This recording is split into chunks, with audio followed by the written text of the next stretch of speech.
Hi, Belen. It should work. It's just that the room is so loud, and yeah, so it should work. We'll figure this out. Okay, take care. Bye. So, gibt es hier gerne Sitzordnung, vermutlich?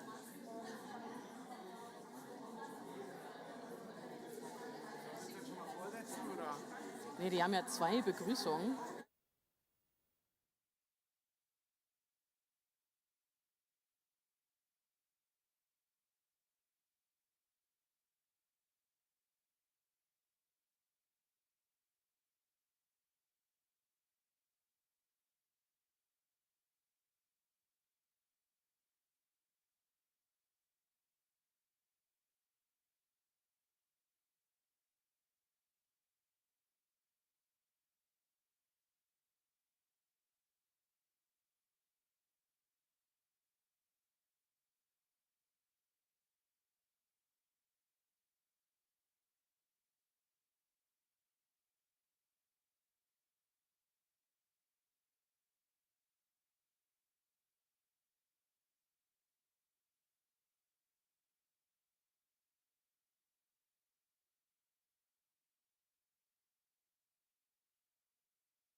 das Mikrofon. Hello, good morning. Good morning. Welcome to the European House in Berlin. My name is Jörg Wojan. I'm the representative of the European Commission to Germany. Welcome also to our friends online who are following from all over the world. I'm exaggerating a bit, but not only from EU member states, if I got that correctly. A particularly warm welcome to Executive Vice President Margrethe Vestager from the European Commission, who has joined us today here in Berlin, and of course to Damian Böselager, member of the European Parliament, who is a bit the mastermind behind all this. Together with us, we have organized this for you. And apologies for one participant and panelist which you might have been expecting, the Spanish Minister Escrivá. He could unfortunately not come physically here to us. You will hear from him nevertheless. But those of you who have come here to the room in order to shake his hand, the poor minister has to fight the electoral campaign in Spain, which of course we didn't know at the point of organizing this event. The race for talent is a very timely topic. I'm not going to say much more because Damian Böselager will go much more into detail, and then the panel as well. But those of you who are working in Germany know that exactly in these days and weeks, a major reform of German labor migration law is taking place. And there are also a lot of things moving at the European level about which you will hear a little bit more today, and which we're going to discuss more in detail. But that's not me who's going to do this, but rather our distinguished panelists, and also Damian Böselager, and I pass the floor now to him.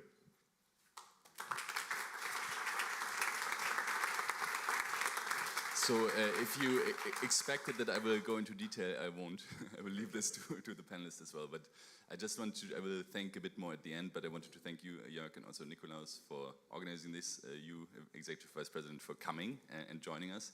For me, it was really important to do this event, and we will try to do one, depending on the election outcome in Spain, also in Spain, because I think it's good that we talk positively about migration, and that we talk about talent. And I think also in these words already, you think a lot about them, no? Like expat or, you know, talent sounds completely different than when you talk about migrant somehow.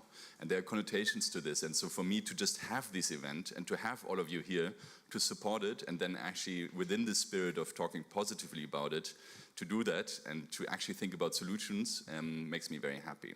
I think it's still important that even though, you know, we think about these facts about over the next 30 years, we will lose 50 million people out of our workforce, which will mean that we either, you know, have AI taking over, or we have child labor or very old people working, or we have migration.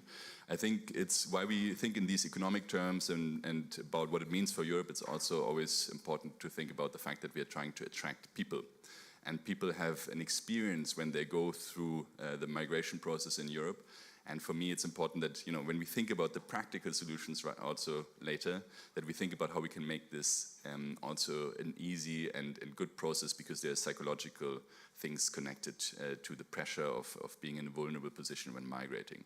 So with this, I will already stop, and I will quickly lead you through the first part of the agenda, or through the, let's say, the event as a whole. Maybe if you could put that on, that would be fantastic. It's in very small print, but I hope you can still see some of it. So we will have a little input now, and then we will have the first panel thinking about what's the issue really, why are we talking about it. The second panel to discuss how we can get better at being more attractive in Europe. And then we will have two parallel workshops, one in German and one in French, I wanted to say, but it's in English, sorry. One in German, one in English.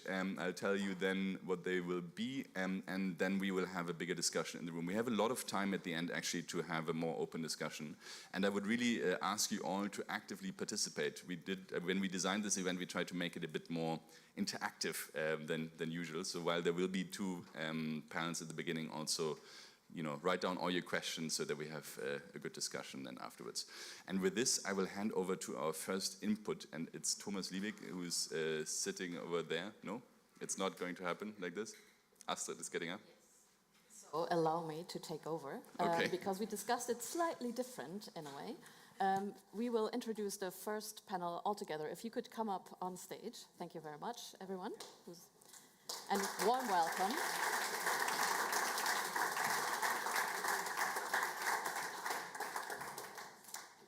Okay. No worries. There will be kick-off statements, also by Thomas. Before we get started, I mean, those are the times. Canada just announced their first ever tech talent strategy, luring also H-1B visa talent from the US to Canada. Western Australia sent recently a delegation to the UK and Ireland to recruit tens of thousands of workers, including police, mechanics, and plumbers. So talent goes in various skill levels. South Korea plans to admit over 100,000 foreign workers this year to work in industries such as farming and manufacturing. And the last number, about 40% of high-skilled semiconductor workers in the US were born abroad. So the title of the panel here, you can see it's The Race for Talent is on. What's the issue really is what we want to discuss with you all online, and of course with you all here in the room. And our panel is really here to set the scene, as you said, Damian, and to talk about why do we need to win the race for talent, and where are we in the race, and what are obstacles, opportunities, but also actual tools of the EU in this race. I have the most distinguished panel to discuss these questions, very happy about that. In the seating order here, we have Margrethe Vestager, and as you were already announced, the Executive Vice President of the European Commission. You're also the Commissioner for Competition. I don't need to tell you, I'm telling you. And you're also in charge of the European industrial policy, but also Europe Fit for a Digital Age. But you're also most recently announced that you will put your hat in the ring for the European Investment Bank. So good luck, fingers crossed. Then we have Thomas Liebig, who is a senior migration specialist at the OECD, and he's your numbers and studies expert. Whenever you have a question, the OECD has a study on that. We have Judith Dada. She's a general partner at La Familia, a venture tech or an early stage VC fund to back tech entrepreneurs in both Europe and the United States. And we have David Kipp, who's a research fellow as the SWP, and he works on issues of German and international refugee and migration policy, particular interest with the EU migration policy. And online, I don't know if we can see him now, we had a little bit of tech policies, challenges, is the minister, José Luis Escrivá, who is the Spanish Minister for Inclusion, Social Security and Migration. And Spain also has undertaken or amended laws to allow more foreign workers, and also is taking on the EU presidency. So very timely to also have the minister with us. Thank you very much. So we promised that Thomas would kick us off. But before we do that, in this race for talent, we have a quick speed round. Today we have lots of fantastic speakers, but it's more like speed dating in a way. Choose a number. Pick a position in this race. Where are we? Are we at the top? Are we number one? Are we running far ahead? Are we very behind or in the middle? So just a 30-second impression of a number. Where are we? And I'll start with you.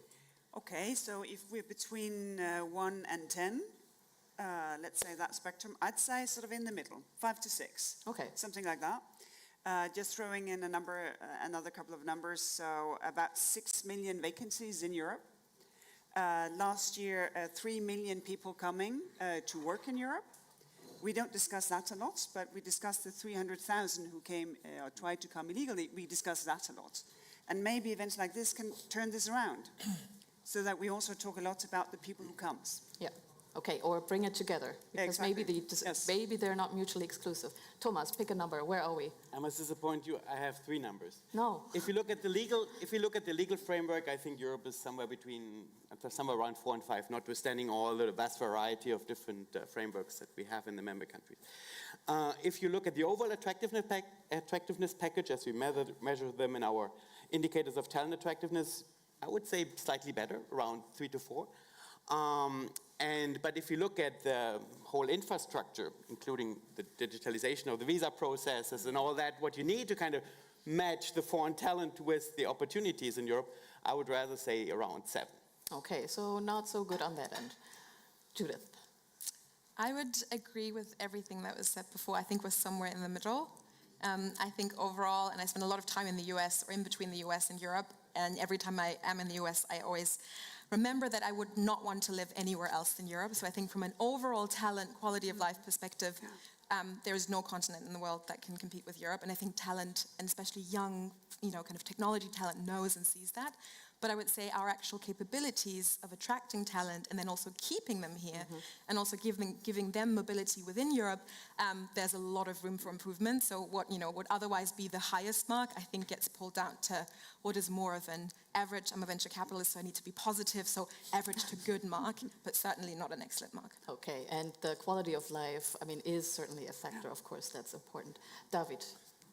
Well, it's a bit boring if I also say 4 to 5, but I would say that as well because I think what is Europe could stand much better, but one of the problems, of course, is that we have 27 different labor markets, and the potential of the single market is really not used well.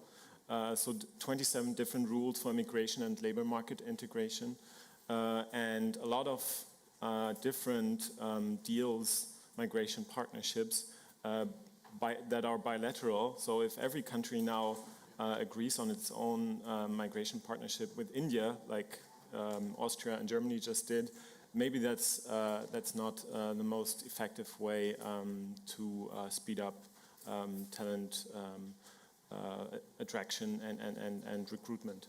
And I think Portugal also has a separate agreement. So we already have a lot of content in this first speed round that you mentioned. More 4 to 5, maybe a 7, depending on what framework you look at. But also positive outlook that it's a great place to live if you can. But also bringing it together with discourse on, well, it's as the ministers are sitting together in Brussels right now, the conversation about displacement, but also talent in the displacement pool. So, and I don't know if we have the minister, Escriva, to also contribute.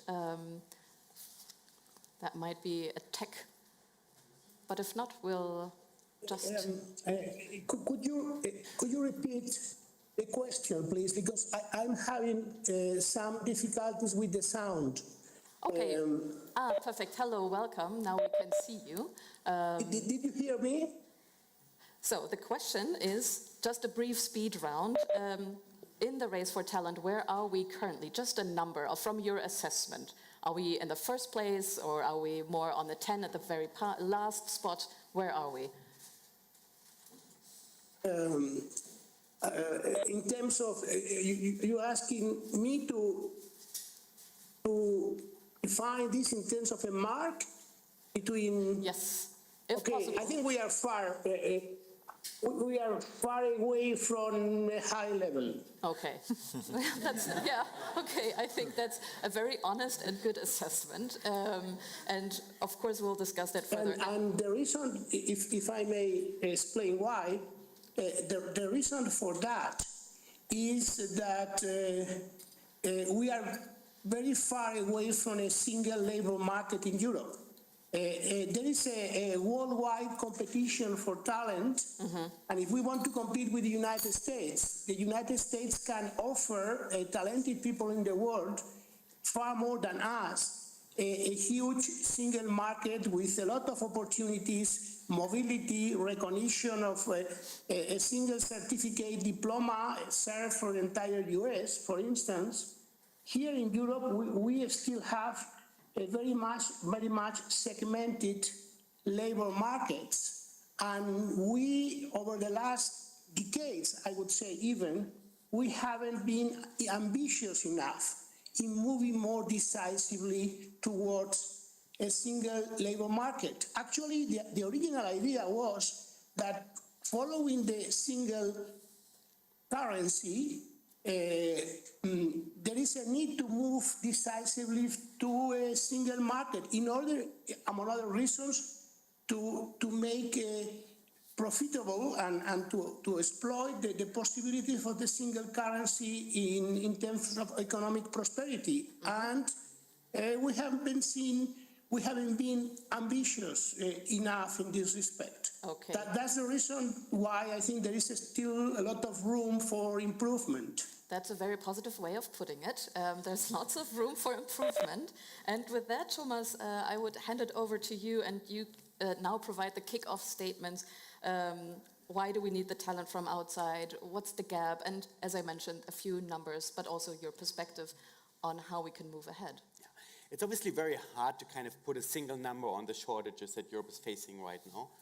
But when you look at the number of vacancies, as was also mentioned before, these are clear record levels post-COVID. There's been really a tremendous increase in the vacancies, and there's a very clear indicator of shortages pretty much everywhere. And they remain at very high levels. And that will certainly remain because of demographic factors, changes in the labor market, and the like. So there's a need. We also see countries starting to opening up. So we see lots of initiatives in EU member states to kind of opening up for labor migration at a level that we haven't seen for a long time. We also see that the framework is, I would say it's much better than in the United States, but perhaps not as good as it is in some of the other countries which have a very developed infrastructure. And at the same time, there's a lot of talent abroad. I mean, like when you look at the Gallup World Poll, the latest figure that we have, about 1 in 3 highly qualified from abroad who would like to move abroad would have a European country as his or her preferred destination. So there's a huge talent, there's a huge need, but people who are coming, the number is pretty modest. So something is not working right. And bridging that gap, notably also putting together the talent with the opportunities, that's not functioning well. I mean, we have worked at the OECD together with the European Commission to support it in the development of a talent pool to kind of the idea of putting the opportunities together with the candidates from abroad. That should be embedded in a broader initiative of reforming the European immigration portal, which is currently not served in any way, and which is not even informing about the possibilities that are already out there. But if you look at from a more broader perspective, what is also needed, I think there needs to be more attention being paid to opportunities outside of the big companies and outside of the big metropolitan areas. Migrants are willing to go there, but it's very difficult for them to find those opportunities, and that's currently lacking. I think we need to think the whole migration and integration thing a lot more from the perspective of, notably, of small and medium-sized enterprises. The large companies, they have their migration channels through intercorporate transfers and other stuff. That's not the problem. The small and medium-sized companies, that's where it's lacking. It's also lacking in the countryside. And when we talk about Canada, that's where they do a lot of work, notably to kind of have innovative ways of attracting people also to the more outside of the big centers. Then, as I already mentioned, more investment in infrastructure. That's another thing where we can learn from the top countries, because it's not the point system what we need necessarily. It can help, obviously, and it will help. For example, the reforms that Germany is undertaking right now, they go in the right direction. But all that cannot work if the infrastructure behind it is not there to kind of manage a massive increase in labor migration that is likely to come. And last but not least, I think when we talk about the European Year of Skills, we also need to think about the way how we identify talent. I mean, our labor migration systems still look a lot at talent from a very traditional way. Your degree, your current occupation. But when we recruit people today, we recruit them for rapidly changing labor market and society, and your credentials of the past are not necessarily a good predictor of your adaptability for the future. And if Europe would have some innovative ideas here to kind of identify talent rather than just credentials, I think that would clearly give it a competitive edge, because their policy innovation is still lacking. Thanks. Okay, thank you very much, Thomas, for this firework of ideas and also statements. Maybe just one clarifying question. Could you explain the EU talent pool a bit more? Because we also want to talk about what are tools that the EU could move further. We have from the OECD side developed for the European Commission a pilot study about the feasibility of a sort of expression of interest model, as it's currently the case in Canada and Australia and also New Zealand, where candidates from abroad can basically say, I would like to come, and then somewhere these candidates are then chosen from a sort of a pre-filtered pool. Obviously, how that will be designed, that is still open for discussion, but that would certainly already go away towards this matching of opportunities between people who are interested in coming and the opportunities that are around there. But clearly that can only be part of an element of a broader reform, notably of the European Immigration Portal, which is currently not even informing people about, like, I want to go to whatever country, to Germany, to Romania, or wherever, how do I make it? I'm like, do I fulfill the criteria? And to kind of just to provide that basic transparency, that is also lacking. And that should be part of that larger package. So even navigating people towards even navigating. How would I even do that? Okay, thank you very much for that. And also highlighting in your remarks, well, what is actually the talent, and where does the whole debate about credentials and degrees move? And maybe you don't need to have the degree to do something else. So we'll pick that up in a later conversation. I would now like to move over to you, Margrethe Vestager, and clearly the EU's political agenda is prioritizing the green transition and digital transformation. What's the role of labor in these areas, and why do we need to attract global talent to move ahead in this field? Well, even in the best of cases, if we had all the funding we wanted, all the technology we wanted, all the willingness for change, and we're not at 100% in any of these categories, but even if we were at 100%, we would not be capable because we do not have the people. And despite technology and all the wonders of technology, and I'm 100% with everyone there, if you do not have the people, nothing will happen. And on the point of small and medium-sized businesses, I think now 70% of them report that they cannot grow because of lack of skilled talent. They cannot find the people that they need. And obviously attracting global talent is not one silver bullet, but it's an essential part in a full strategy of enabling people to skill, reskill, upskill during their life here. We have a strategy for harnessing talent of the regions of Europe, because you cannot also just recruit within Europe's regions. We need the region to be populated, the union to be populated. It's not a solution just to move people to the bigger cities. So it is one essential piece of the puzzle to be able to recruit people from abroad. And we have a task force within the Trade and Technology Council with the US to talk about this. Excellent people who have set themselves up with an OECD support to make it happen. We do the same with India, where we also have a Trade and Technology Council. Of course, these are different perspectives because the US are in the same position as we are. India is a completely different position.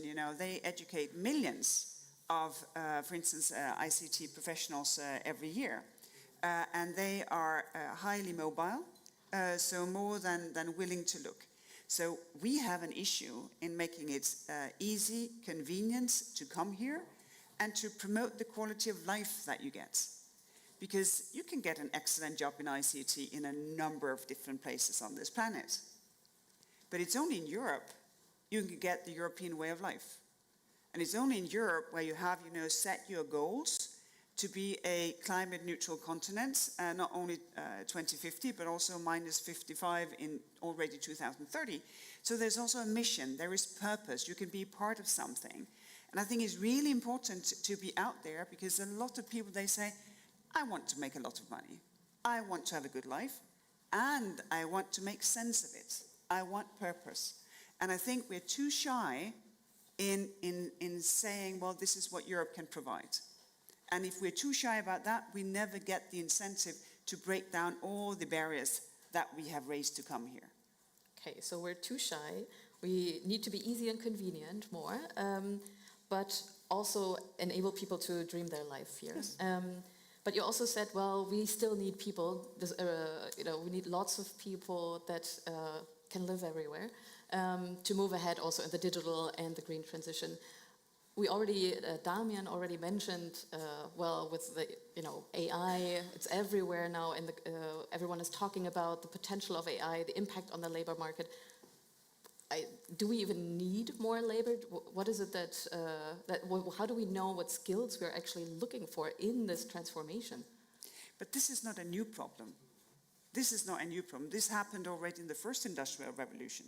You would not know what are the skills of the future. So you need to be willing to take some risk, to take some chances. And so far, new technology has only created more jobs.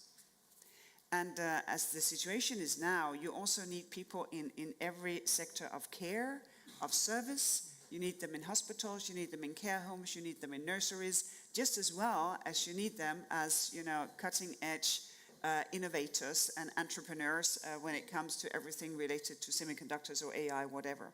So it's really a broad-spectred need that we have. And I think it's really important to have that dual message to Europeans. Listen, we need every one of you. Don't think that because people are coming from abroad to work here, that they are a threat to you. On the contrary, when people can come, they can enable more jobs being created in Europe. And I think those are the dynamics that should be more visible. Mm-hmm. So it's not a zero-sum game, it's additive in a way. It is the key is to get the people so that more activity can be created. And because of that, more new types of jobs. Okay. Thank you very much for highlighting also the potential of technology to create more jobs. And of course, from history, we know that we never know what history will bring. We'll talk maybe in 20 years, we'll see. We're now switching also to the minister, Escrivá. I'll give us a second to transfer. Okay, perfect. So we have heard from Vice President Vestager about the need for talent to move ahead in the green and digital transition. And you're representing both. Can you hear us? Can you hear us? Perfect. Sorry again, I couldn't hear you properly. Could you repeat again? Yes. Because there was no sound for a moment. Okay, no, I could certainly repeat. So we heard from Executive Vice President Vestager that we need more people and talent for the green and digital transition. You're representing both a national, so the Spanish perspective, but also the EU's perspective with the upcoming Spanish EU presidency. What is needed in your view on both the national and EU public policy level to move the debate about attracting talent? Okay, fine. I think the strategy needs to be twofold in the following sense. At the same time, we need to try to create the conditions internally in Europe to offer to our nationals most opportunities and be able to go through process of skilling, re-skilling for them to be able to fill the vacancies that they are creating as a result of all these transitions, digital green transitions. At the same time, as this has some limits because of genuine shortages in the labor market and the aging of our populations, we need to be very smart in the way we attract foreigners, talented people for us in Europe. So we have to follow a twofold strategy at the same time. And of course, this implies also, in turn, national and EU-wide initiatives. Starting off with the EU-wide perspective, as I said before, we need to be more ambitious in terms of norms, of legislation. Probably we should move in the future, not immediately, but we should reflect that we should move from a directive type that need to be transposed at the national level, and this transposition is very uneven, creating a not fully harmonized market to EU regulations in the future. Just to give you an example, let's take the example of a directive which is absolutely decisive, but what we are discussing today in this panel, which is the Blue Card Directive. The Blue Card Directive is being transposed now at the national level, and it is transposed in a very uneven manner.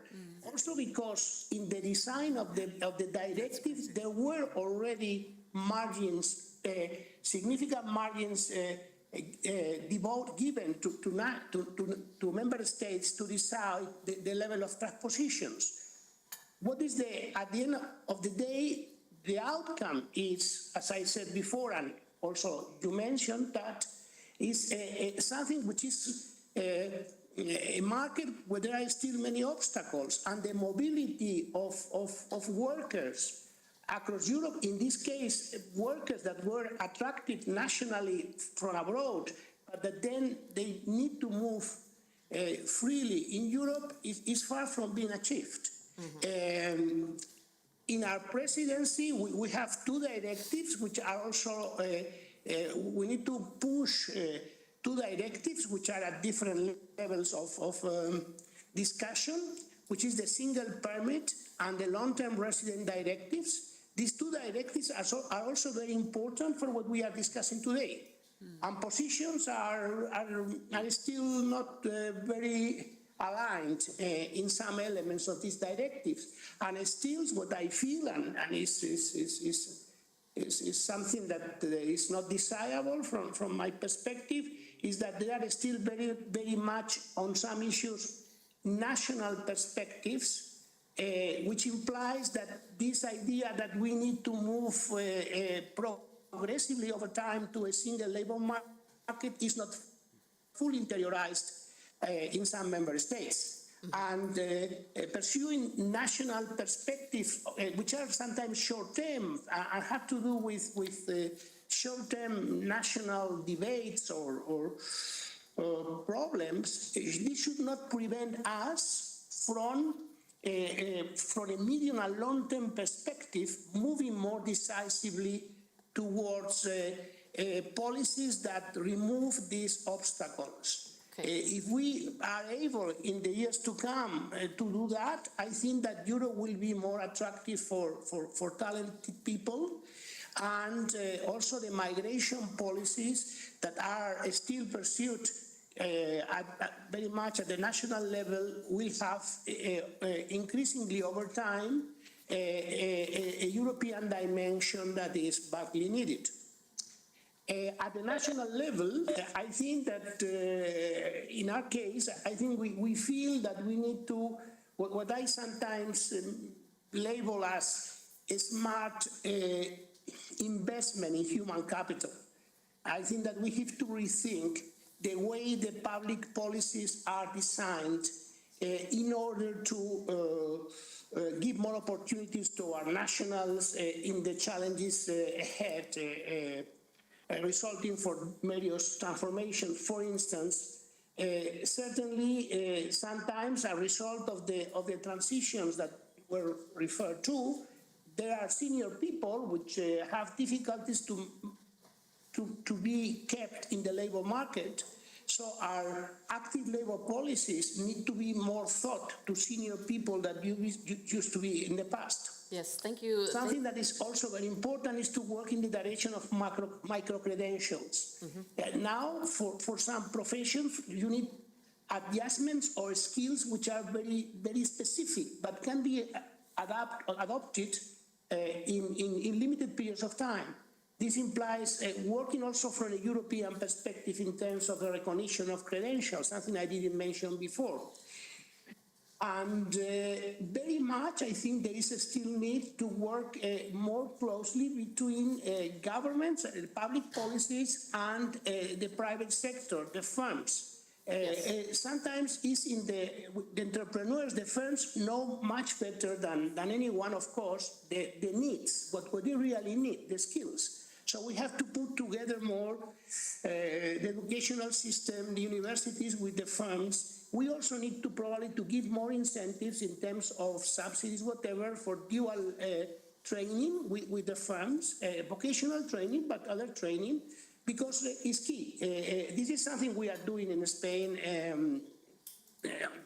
to the extent possible over the last 2 years. But I think that this is is not only a Spanish challenge, but it's more European-wide. Thank you so much. And you already answered my second question, and I know that you also need to sign off now, but would have also wanted to ask about the EU presidency, and you mentioned that it's about the single permit and long-term residency package that also needs to get moved ahead so that people can actually come to Europe and move also once they want to change an employer is very important also to be attractive, right? And also mentioning micro-credentials, so that goes to how do we even measure talent in the future? And also mentioning the blue card, which the member states have to implement by the end of the year or address. So thank you, Minister, for your remarks. And you mentioned the private sector.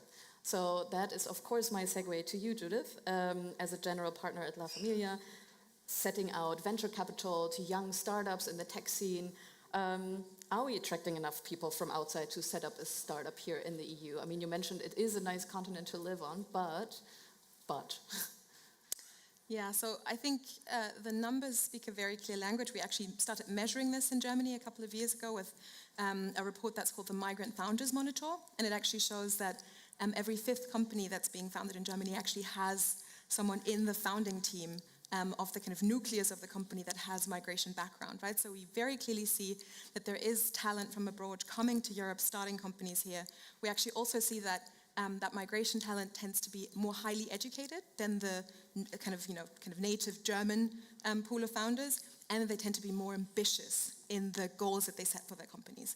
And I think there was a couple of things that were said before that I think are really, really crucial when it comes to how we think about framing credentials, work, and talent. Because at the end of the day, I think what we as venture capitalists, and maybe this is a romantic way of talking about it, but what we are set out to do is, if you look at the pile of problems in the world, this pile is currently stacking up, and next to the pile of problems, you have a pile of talent, and the only way that we can work on the pile of problems is if we have a high enough stack of talent, right? And so if we invest in a company that just started out, we give them, for example, €1 million. More than 2/3 of that will go into jobs that are being created. So basically, people coming to join that company to work and apply themselves towards a goal to basically solve, this huge stack of problems. Now, I think one of the issues that I really see, and I think I love that you in the beginning, Damian, said that we're moving away from the word migrant towards the word talent. But even the word talent, I think, somewhat implies that there's some innate quality, that some people have more than others. And I actually think there's a great book, in case you're interested. Carol Dweck, she's a psychologist from the US. It's called Growth Mindset. And she really questions the notion of talent. She says, at the end of the day, what is work? Work is applying yourself towards a task, towards a goal, with resilience, endurance, and tenacity. And just keeping, in applying yourself, and at some point you're going to be able to achieve the task. And I think if we look at today's entrepreneurs, I see Johannes sitting here in front of me, I think the biggest issue that we find in terms of attracting talent is attracting talent that is actually willing to apply themselves and work hard on solving a problem.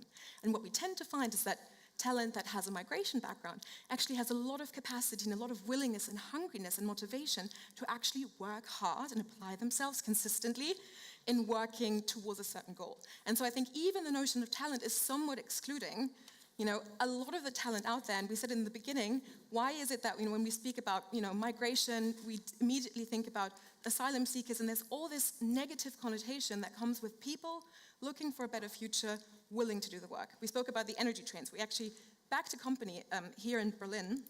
It's called Smalt, and it's basically creating a fresh pool of talent to work on the energy trade. So to install heat pumps, to install solar panels, because without this fresh pool of labor, we're not going to be able to make the energy transition happen, even if we have all the technology, because we don't actually have the humans that are installing this technology. I was with this team, this entrepreneur team, yesterday, and they actually told me about one of their talents, or one of their workers, who used to be a sheep farmer in Yemen. And he came to Europe, he came to Germany, and now within 4 weeks, he was upskilled, and he's now IHK certified, and can work in the energy trades. It took him 4 weeks, right? But I don't think these stories are being told enough. I think when it comes to the way that we speak about talent, the way that we speak about, technology, we still tend to, as you said, think about credentials. We tend to think about the cutting-edge research scientist.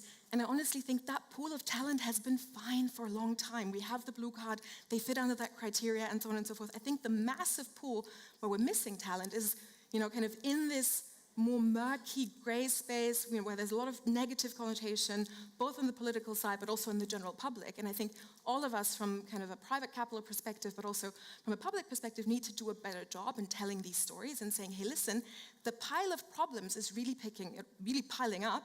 And the only way that we can solve it is if we tap into every single brain, into every willing working pair of hands to be able to solve that. And especially the young companies, right, the startups that have very few resources in terms of managing the bureaucratic overhead, right? Ausländerbehörde is like one of the least favorite words of any startup because it's just, it's so complicated with regard to the processes still to be able to even get ahead of trying to figure out how they can move talent. Then there's all the different criteria with regard to if you haven't, if you're not working in exactly the job that you've been trained for in your country of origin, then X, Y, Z. And so it's just extremely complicated, especially for young companies that have very few resources and a lot of other things they need to focus on to really then be competitive, for example, against the, kind of big tech companies or, just big established corporates in terms of attracting talent. And so I think for me, it's really about this general reframing of how do we look at the willingness of people in the world to work, to apply themselves to solve problems, and how do we create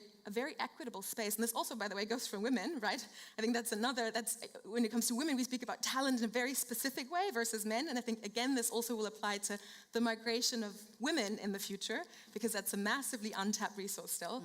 And so I would just wish for a lot more kind of the positive notion of work to be the most important criteria that we focus on. And then, as we heard before, a maximum set of flexibility and homogeneity on the level of the EU for kind of people who want to work to be able to do that, and not so much judging of what is actually good work and what is bad work. Because as we said, I think actually AI, it's such a funny notion. If you think about AI, probably 10 years ago, we would have all thought AI is going to automate the low-skilled, labor, repetitive tasks. Well, and AI is right now disrupting the task of white-collar workers. They're disrupting my work, right? In terms of I'm sitting in front of Google, pasting values from X to Y. Well, a computer can do that much more efficiently. What can't a computer do? It can't install solar panels. It can't take care of a baby, and it can't, take care of an elderly person in a care home. And so I think, actually, when it comes to AI, I think what we previously considered to be lower-skilled labor is actually going to see a huge kind of tailwind, because that's just the jobs that AI will not be able to significantly touch, in the next couple of decades. I think I have to worry a lot more about a part of the analytical work that we do, kind of as people working in front of a computer and basically shifting values from left to right and, analyzing tables and so on and so forth. Because I think, honestly, computers will be a lot better at doing that, which is not a problem because I can focus on other creative things to do in my life. But I actually think that, a lot of the work and the talent that we have is going to get an uplift from this, and is actually not at a huge risk of being automated by a robot or by a computer tomorrow. Thank you for that, and also for mentioning the growth talent and putting emphasis on that, and mentioning the story of the sheep farmer from Yemen. So we'll certainly try to follow up and see on the story, because those are powerful narratives to share. You also shared with me, though, because you are in this tech space, and we want to also attract, you mentioned it's an ecosystem of that we need to create, that it might not be so easy, though, to get tech entrepreneurs or founders into Europe with what's going on the European regulation. Could you just explain in one or two sentences what you mean by that? Yeah, so I think there's a couple of different layers to this, right? There's more kind of the general kind of technology regulation layer, and then there's more what we spoke about before, which is kind of just labor migration, rules. And I think I have countless examples of how labor migration rules, as they exist today, even for highly skilled talent, are actually hindering us, from really tapping into that pool of talent. Sometimes because of the mobility issues, right? So someone started out, working in Spain, and then they actually want to start a company somewhere else. That can still be quite big of a burden, and so I think we just need to work on more talent mobility, especially also for people who want to start their own business and don't get, employed by another company with a salary that is at least X, and so on and so forth, and just much more flexibilization when it comes to really empowering the entrepreneurial spirit of people who, are not yet European citizens. I think the other perspective is more kind of the technology regulation perspective, and I think there it's just, in my view, really important that when it comes to the way that we think about, and most particularly right now, the regulation of AI, we are able to, for European talent that wants to build European companies here, we're able to give them as competitive of a market as possible so that they are incentivized to actually build their companies here and not, for example, go abroad because they find the kind of regulatory framework and the burdens that are being put on them, be it in terms of documentation, transparency, or even with regard to just the agility and the speed at which they can move, because at the end of the day, for a startup, speed always matters, right? Because the market is moving so quickly, and if you're not at least also able to move as quickly, you're likely not going to be able to compete. And so I think overall the message should be that we really listen to these young entrepreneurs and these young founders, because they will define, not today, but in 10 years, we always say our goal is that, among the 10 most powerful technology companies in the world, how do we get 5 European companies in there? Like, what really needs to be the framework such that 5 companies out of those companies are European companies? And I think for that, we need the best talent in terms of like the cutting edge scientists and so on and so forth to stay here in the first place. And that can sometimes be relatively small incentives, but they are important incentives to keep the talent, right?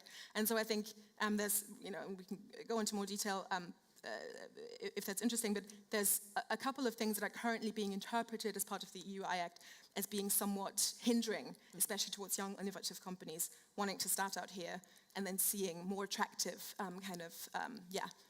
company starting points in other countries. And I think that would be really unfortunate, because I think especially with AI, where it will have such a geopolitical presence and kind of, power to some extent, I think we really need to make sure that kind of from a good guy, bad guy perspective, if you want to call it that, we have the strongest talent to be able to defend our point of view, our way of life, and our kind of, moral framework. And for that, we need the companies to really be built in Europe. Thank you, and also for highlighting the geopolitical aspects that we're in and where talent clearly and has a major role to play. I think that always gets a little bit forgotten in these debates. I mean, you mentioned that there's a skills initiative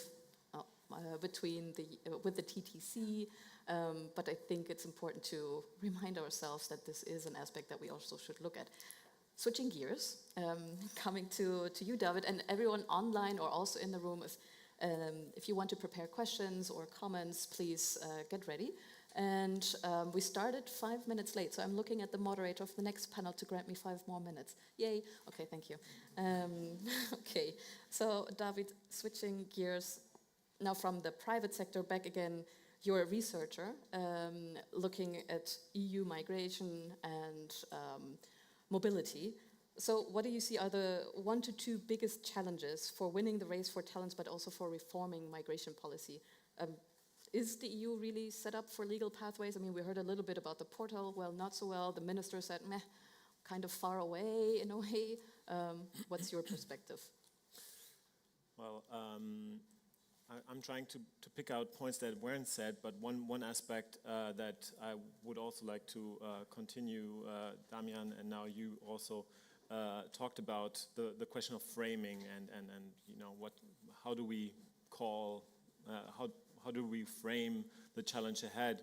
And I would say that, of course, the race for talent is catchy, but I also see some difficulties in this picture, because right now what we're seeing, and this is probably one of the biggest challenges for reforming migration policy, is a big gap between, or division between, skilled, aka good migrants, and unskilled, aka bad, irregular migrants.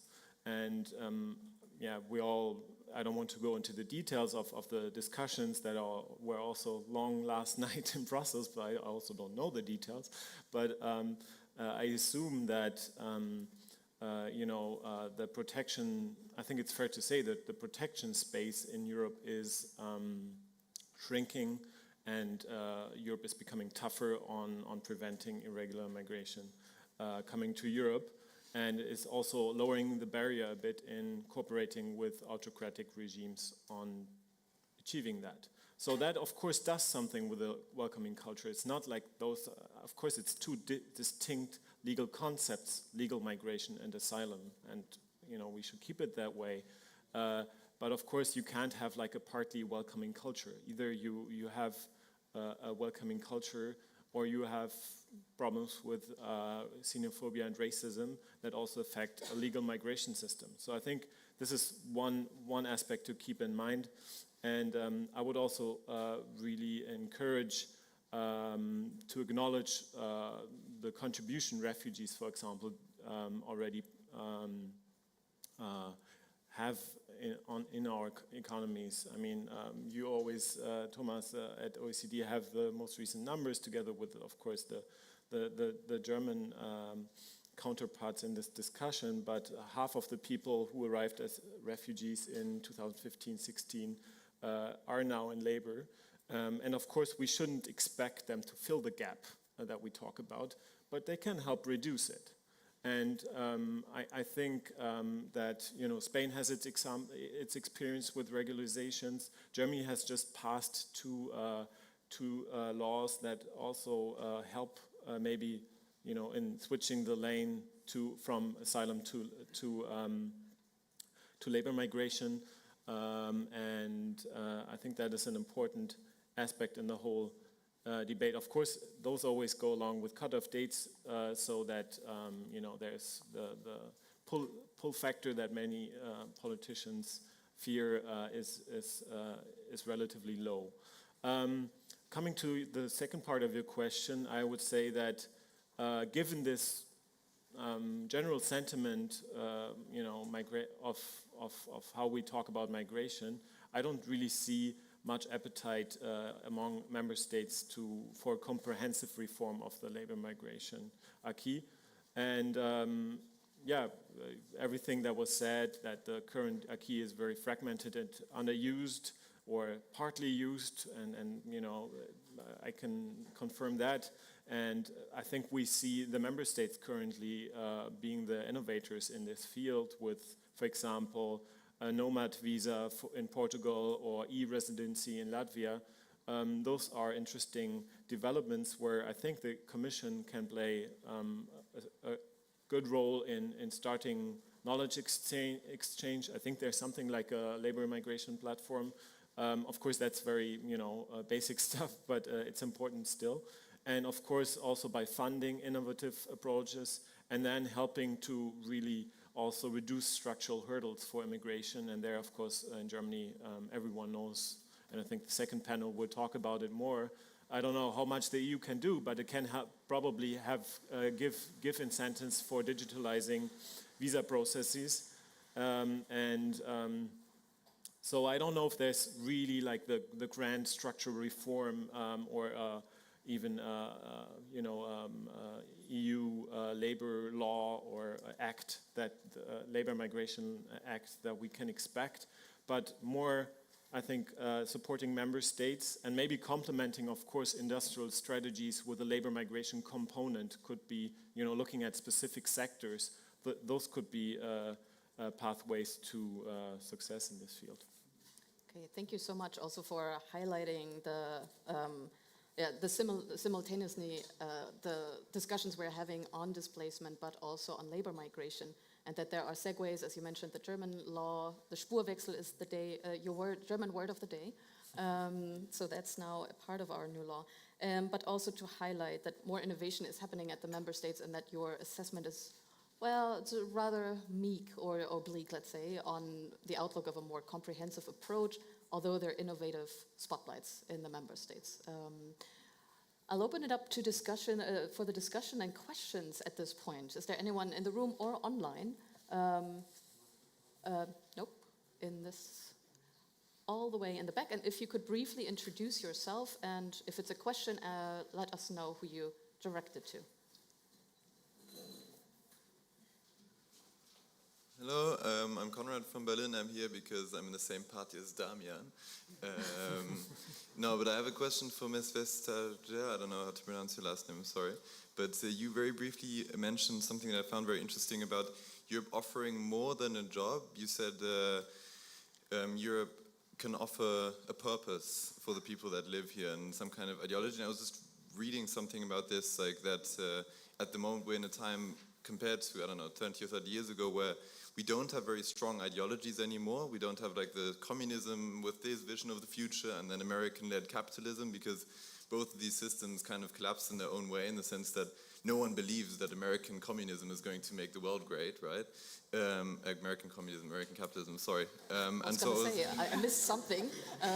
Okay. No, but so I was wondering if you could elaborate a bit more on this, because, I mean, the last comment we just heard was on the topic of the European welcome culture, and so what exactly do you mean with, like, the European ideology, in the sense that the European purpose that we can offer to people coming here, but, I mean, it's also something that we should, or we want to live in ourselves, right, the people that are already here?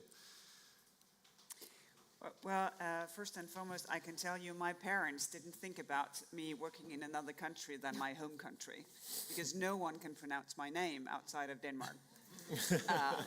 But you did well. I have become very, very tolerant. I think as long as it can be recognized in writing, I'm good. And that gives quite a variety. I think it's, when I remember what it was when I was young, looking for a job, I see that, 10 times, 100 times more in young people looking for a job today. Yeah, they want to make a living, but they also want to be part of something. And I think we have something unique to offer in Europe, because we have a social market economy. We have a democracy that sets goals. The most important thing that we can do these years is to fight climate change. Many crises, they just come from that major crisis that we ourselves has created. And the invitation to be part of doing something about it, I think, is a very strong driver, because it's technology, it's organization, it's how we grow our food, it's how our communities, they actually work. And no one else can really provide that. And then on top of this, most member states would provide a very high quality of living.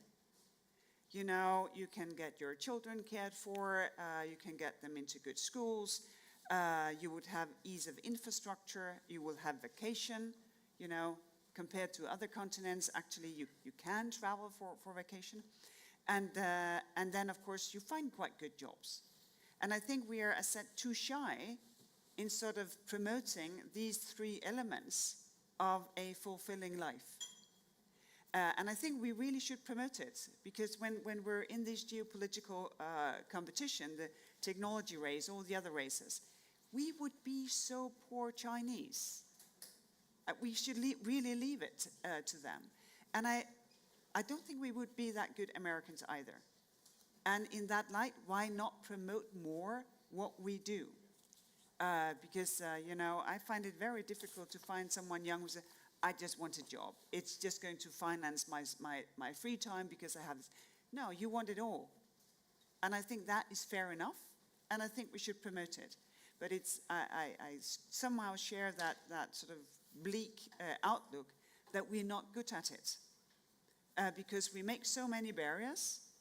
We say it should be exactly for this job you should come, you should make exactly this amount of money. What we need is for people to come for a job, to make a certain wage, but then to allow them to travel, to be part of the European community. And this is why I think it's so important to underline that people who come here, they create jobs for the people who are here already. That's the deal. It's really not a competition, either you outsider get a job or I get a job. No, you come here, and because you come here, businesses can grow, and that will create jobs within the union. Thank you. Yep. Yes.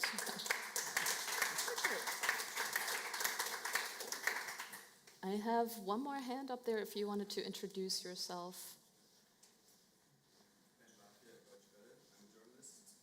Follow up on something that David said. Can you hear me okay now? Okay, Ben Bartke, Deutsche Welle. Hello. I wanted to follow up on something that David said about the welcoming culture being, challenges to the welcoming culture. I wanted to follow up on that, the rise of far-right populist parties like Vox in Spain and the AfD in Germany. You all know the story. I was wondering if anybody who was willing to could comment on that, how that could further undermine the welcoming culture for both regular migrants, immigrants arriving the regular way, labor migration, educational migration, but also people arriving here irregularly. Thanks. Thank you. Any takers? I- Yeah, you're inkling. Okay, yes. Yeah, Go thank- ahead. I would just like to put that a little bit into perspective. I mean, obviously that is an issue. But if you look globally at public opinion on migration issues, we see that in a lot of European countries, actually, in some broad terms, do you think it's migrants can help the economy to grow and these kind of questions? There's actually been an increase in the positive attitudes over the past decades. So I think when we look at the global public opinion, and that is welcoming culture in a way, the picture looks quite different from what we see in the rise of some of these extremist parties, and I think that also merits to be a bit more highlighted.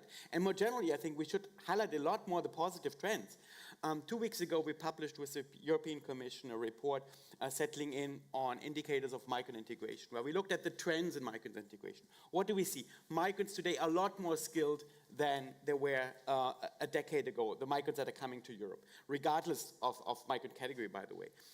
What we see is that the outcomes of the children of immigrants in Europe have improved over the past decade by half a year of results at the age of 15. That's a tremendous increase in a very short time. But people don't, labor market integration has improved, but there's still a lot of work to do. But people don't see necessarily that those successes, because we also asked them in a survey with the European Commission, what do you think how the evolution was? And they thought it was all negative. So they don't see there was those positive trends, and I think that needs to be put a lot more out into the public debate.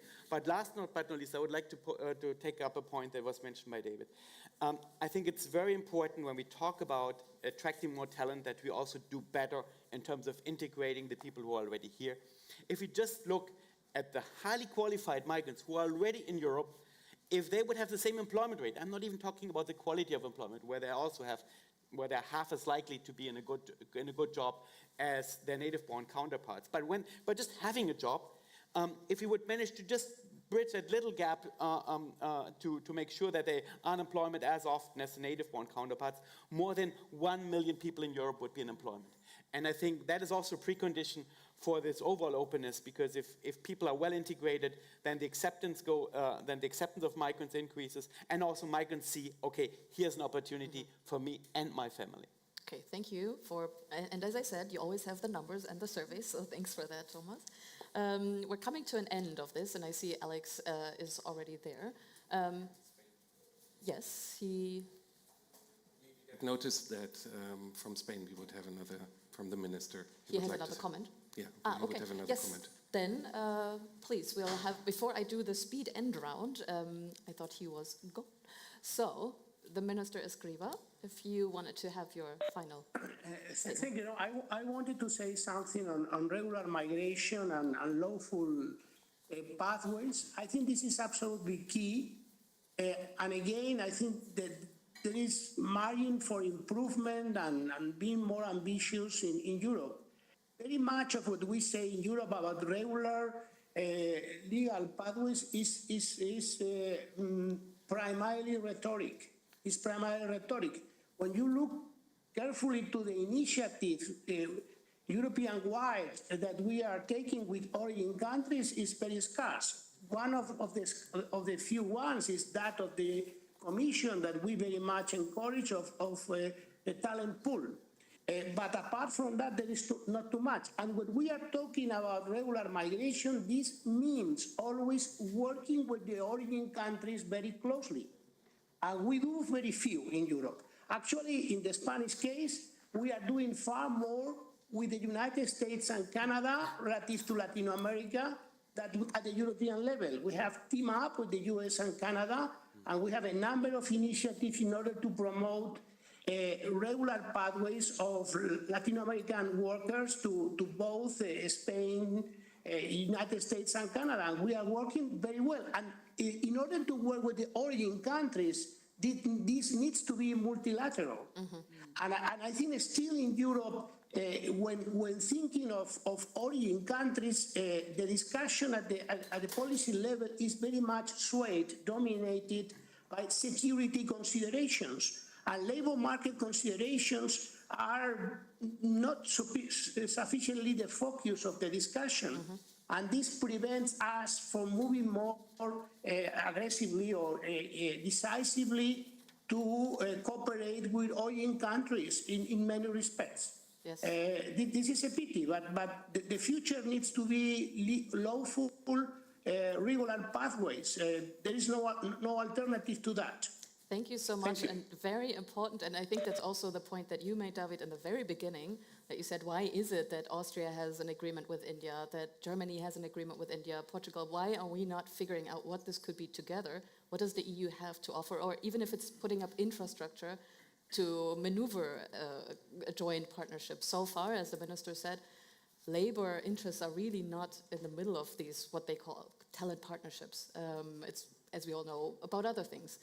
So putting more emphasis on the labor partnerships is very important. So thanks, Minister, for that. And we have the last speed dating round that I want to do with you. So to speed up the race for talent, we need to ...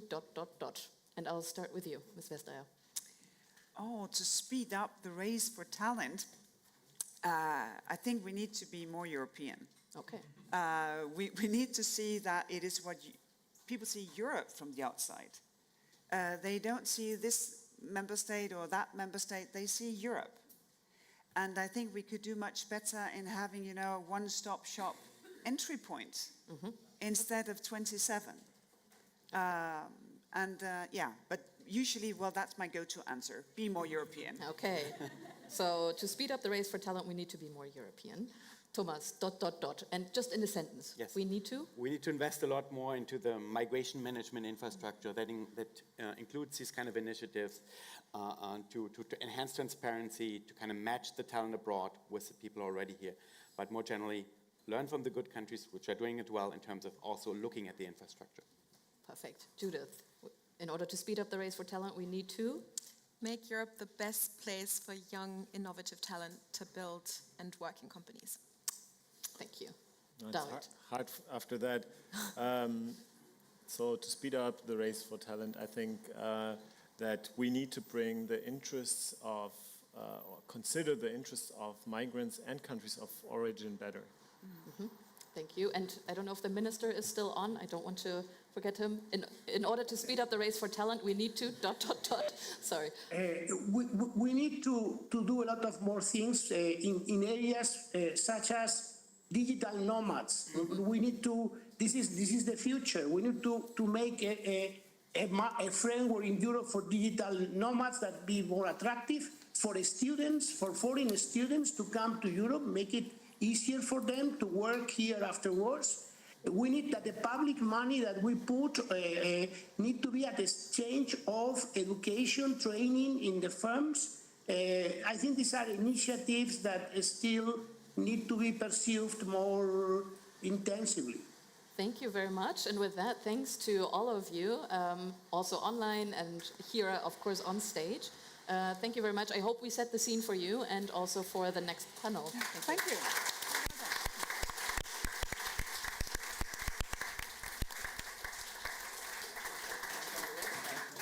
Thank you, Astrid.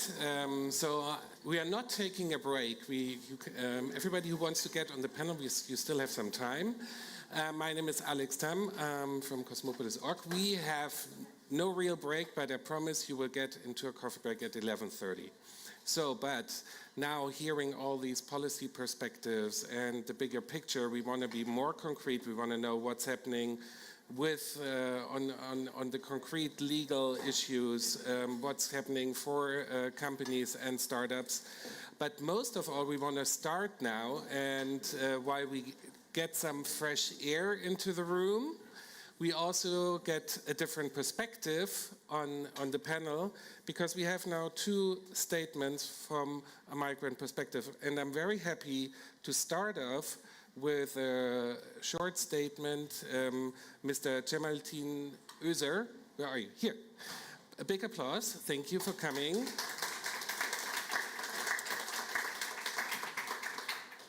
Mr. Özer is running Mosaic, a charitable organization in North Rhine-Westphalia, but you're also on the board of the Federal Association of Migrant charities, right, in Germany. So thank you for bringing in this perspective. We will put your mic a little bit louder so that we can get some fresh air. And the floor is yours. Thank you. Thank you very much. I know the language of this conference is English, but I want to speak in German, if okay for you. Ja, vielen Dank für die Einladung. Many thanks for inviting me here, for allowing me to speak to you. I'm a member of the Association of Migrants Association, so I work full-time for the association Mosaic that's been in place for 20 years now, focusing on the topic of integration of migrants, of migrant workers. And against this backdrop, we have one main message, and that is how can you attract foreign labor, skilled labor, and the key to this question is tap into the potential of migrants that is already here. Migrants that are already in the country serve as entry point or contact person for workers who would like to come, because they will inform their fellow countrymen and women. They will tell them about the weather. They will tell them about the working conditions, about the living conditions in the countries. So there are so many migrant associations already in the country that are led by migrants, and there's a lot of work that has been done over the past 40, 50, 60 years. So we receive emails, several emails every day, because we offer counseling to migrants. But as soon as you see my Turkish name on the website, my fellow countrymen will approach me, send me emails. They will ask me, what about framework conditions? What about working conditions? What about this and that? So this is my key message to you. Include those associations also when setting up projects and initiatives, because that's something that falls short and you're failing to integrate this. There's the eco-funding project. We're involved there from the Ministry, German Ministry of Labor, and it is an approach that's already been taken to integrate migrants in integrating other migrants, and that would be my main statement. Integrate more migrants when it comes to attractive skilled workers from abroad, but also in terms of preserving them, containing them to stay here. They have to find a new home if they decide to come. That's crucial. Maybe just to speak a bit more about the integration of migrants. Here we also had issues in the past. So I think in terms of attracting skilled labor, it might make sense to focus on migrants that are already here. Maybe people who failed to find a job, who are long-term unemployed, and also focus on shops where skilled laborers might work. So this is already it from me. Thank you so much. So I'm going to engage Mr. Oeser for coaching future panelists, because he asked me for it. You want to have 15, 5, or 3 minutes, and that was on the point. Thank you very much. Thank you. So I'm happy now to welcome on stage, or we can stand like this. It makes it a little bit less awkward. Thank you for being with us. Sriram Balaji, right? That's right. Hi. So we filmed before. You're since 6 months in Berlin. Yep. And you're one of the famous skilled workers we all talk about. So that's one of them. Thank you. Thank you. Thank you. Thank you. Thank you for having me here. I think, could we have a little bit more? Your mic is still a little. Is it better now? Yeah. Yep. Now we hear better. Also, thank you for having me here. here. Wife. Thank you for being here. And so tell us a little bit, 6 months here in Berlin, what are your first experiences? So it has been totally I've never experienced such a thing, and I had this feeling of this cultural difference will be there. So we came with that in mind, so we were prepared for that, but still the change or the way people look at things is totally different from where I come from. So that was new. And then finding an apartment was a big challenge here. So, and since you don't know the local native language, it becomes even more tougher. So that's when people like Relocation Partner, they helped in settling, in me settling down relatively easily into this place so far. And I'm happy to share that I got a long-term apartment recently as well. So, yeah, so that was one thing which people said it's very difficult in Berlin. So I'm happy that I've crossed that milestone. So more to come. Yeah. And it seems you also survived well with your first winter in Berlin. Yeah, That's also a challenge. I was prepared for something very harsh, but it has been so warm. You don't know it until you live it. Yeah. And so we heard a lot about why the European states want people like you and your wife to come to Europe. But let's find out about your motivation. Why did you choose Europe over another region like Canada or the US? Okay. So first thing, I came in as a job with perspective of job, not for study. So for me, I needed a place where I could have the sense of comfort that job security and work-life balance are utmost priority, and that has to be satisfied. And I felt this is the right place. And there are some companies who are also promoting workation, so they let you travel and work. So that is again a good thing.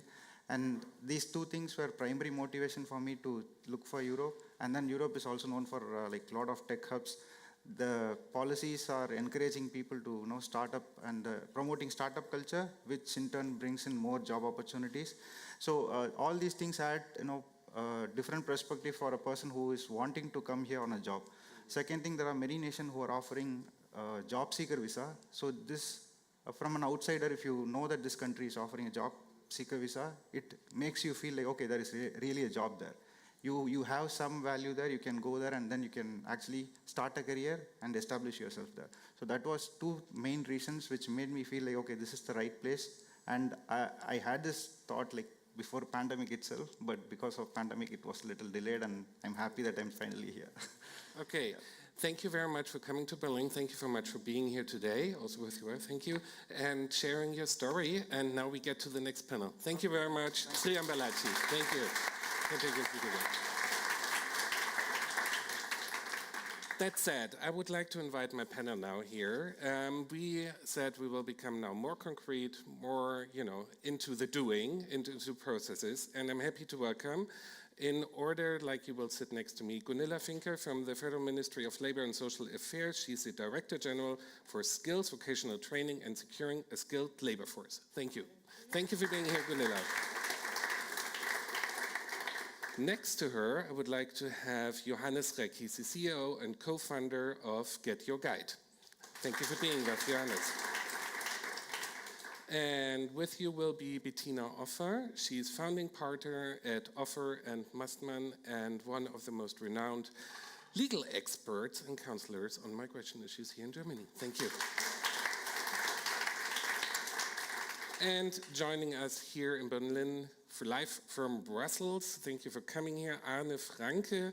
He is with the German Federation of German Employers, so there we go, and the Director of European Affairs. You all have some water in front of you.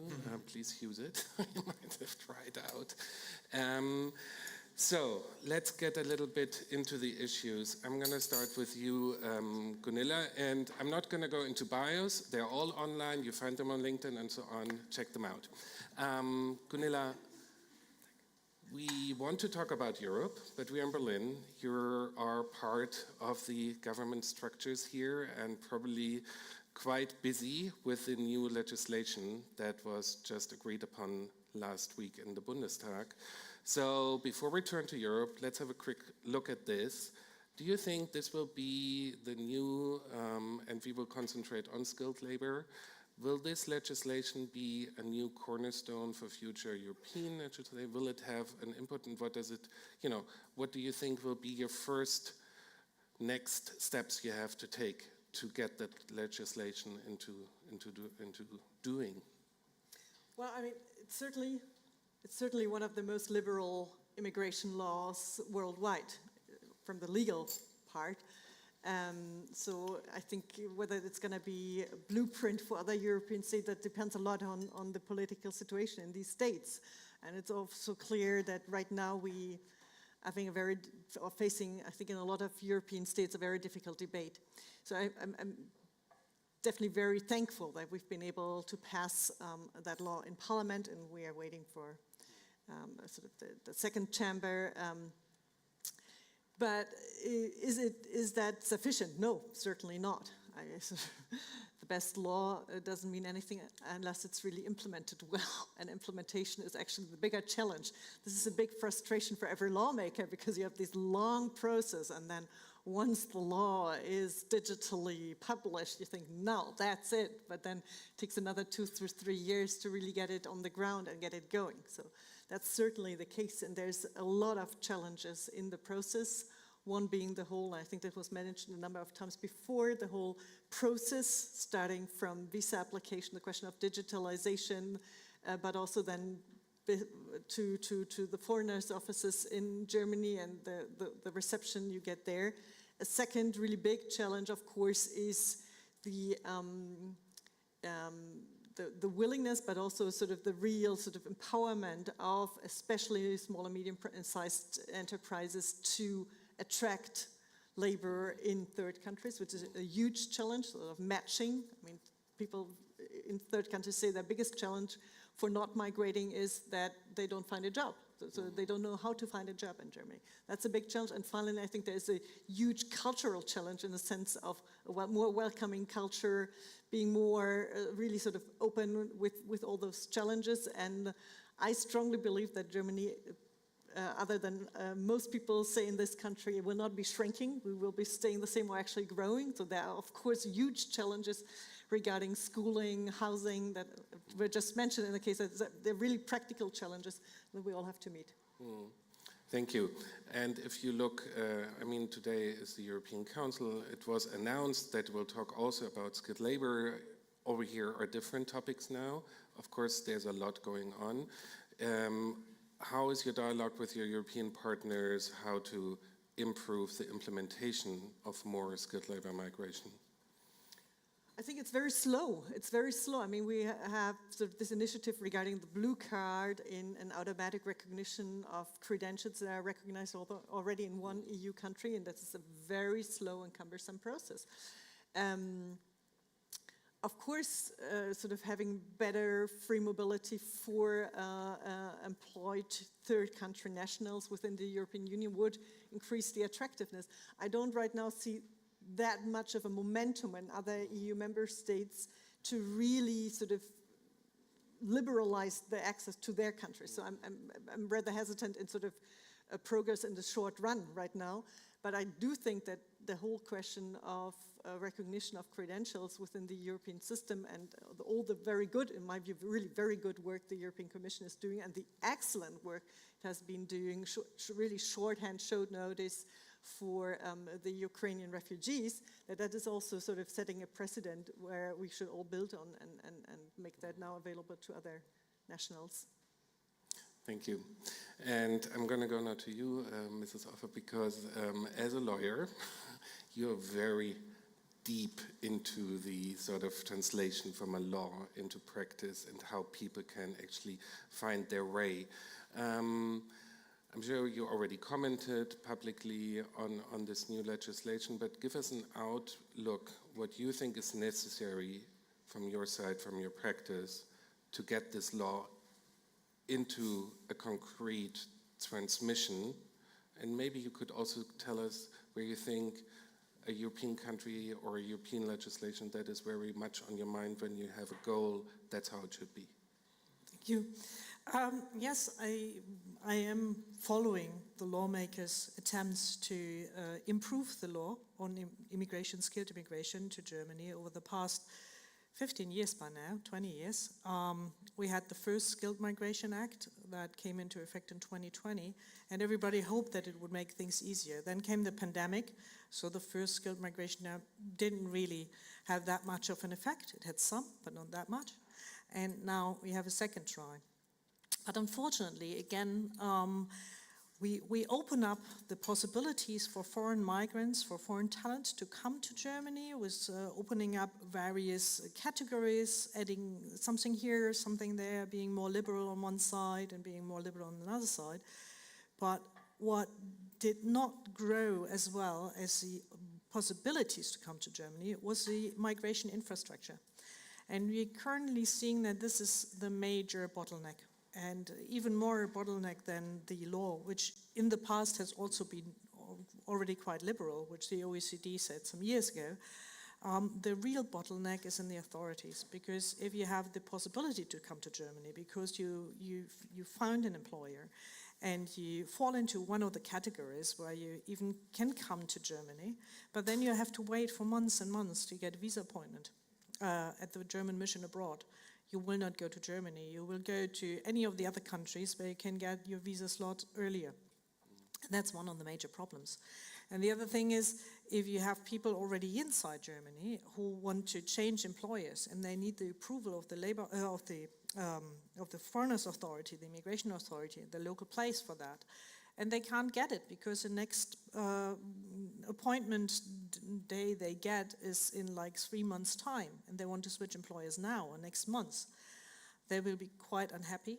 They may even leave Europe or go to another European country or leave Europe, because they find an employer somewhere abroad who's easier in handling. And which is even worse, they will tell all their peers, all their friends. And as we just learned ahead from our friends from the migration community, of course, they talk with each other and they give out recommendations. And this country is more easy and that is worse. And this authority is good and that one is worse. So this is really hurting us greatly when we want to promote Germany and Europe as a country or as area for migration.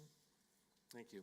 Let's talk about concrete improvements maybe later in the second round. One thing I would like to know from you, as we have many startups in this round, is there a special part of the regulation where you think this is very important also to the startup community when talking about skilled labor migration? Yes, actually. Yeah, it's always just a moment. Okay. Keep talking. Actually, there are even two, which interestingly, one is new, was a new skilled migration law. The parliament has added something for a startup, for those founders who come to Germany on the sponsorship. They have a certain category that's now applicable to them. And then there has been another category, which is actually the oldest immigration category Germany has. It was even valid at the beginning of the last century. We had this category that was implemented in the law to attract foreign investment. And nowadays we can see many of the startup talent that they don't just come here with an idea, but also with some investment money or investor contacts. So they are founding a company in Germany, and then they can use that company route to get their immigration permit. Interestingly enough, the whole startup ecosystem in Germany is not really aware of that category, because they have been more focused on this self-employment category, which from the legal point of view, as a lawyer, I would see as a wrong category for using. So maybe many of the problems the startup companies had in the past in getting their immigration permits were due to a lack of knowledge, which is where I'm, as a lawyer, I'm happy to get that information across and have the possibility here to get that information across. Thank you very much for this pro bono consulting here and on YouTube. Thank you. And Johannes Reck, you are CEO and founder of a big startup, Get Your Guide, hundreds of millions of revenue. So you have how many employees do you have? We have 800 global employees, out of which 550 are roughly here in Berlin. 500. So a lot what we have talked about is probably your living reality as a CEO and as an employer.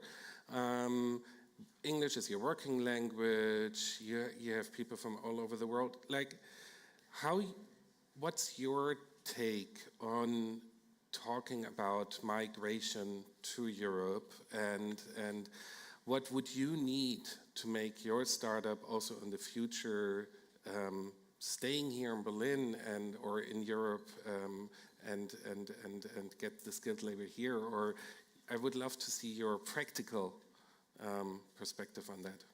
Yeah, so first of all, thank you for inviting me, and I'm super happy we have this debate because it is so important for startup founders and for technology broadly in Europe and particularly in Germany.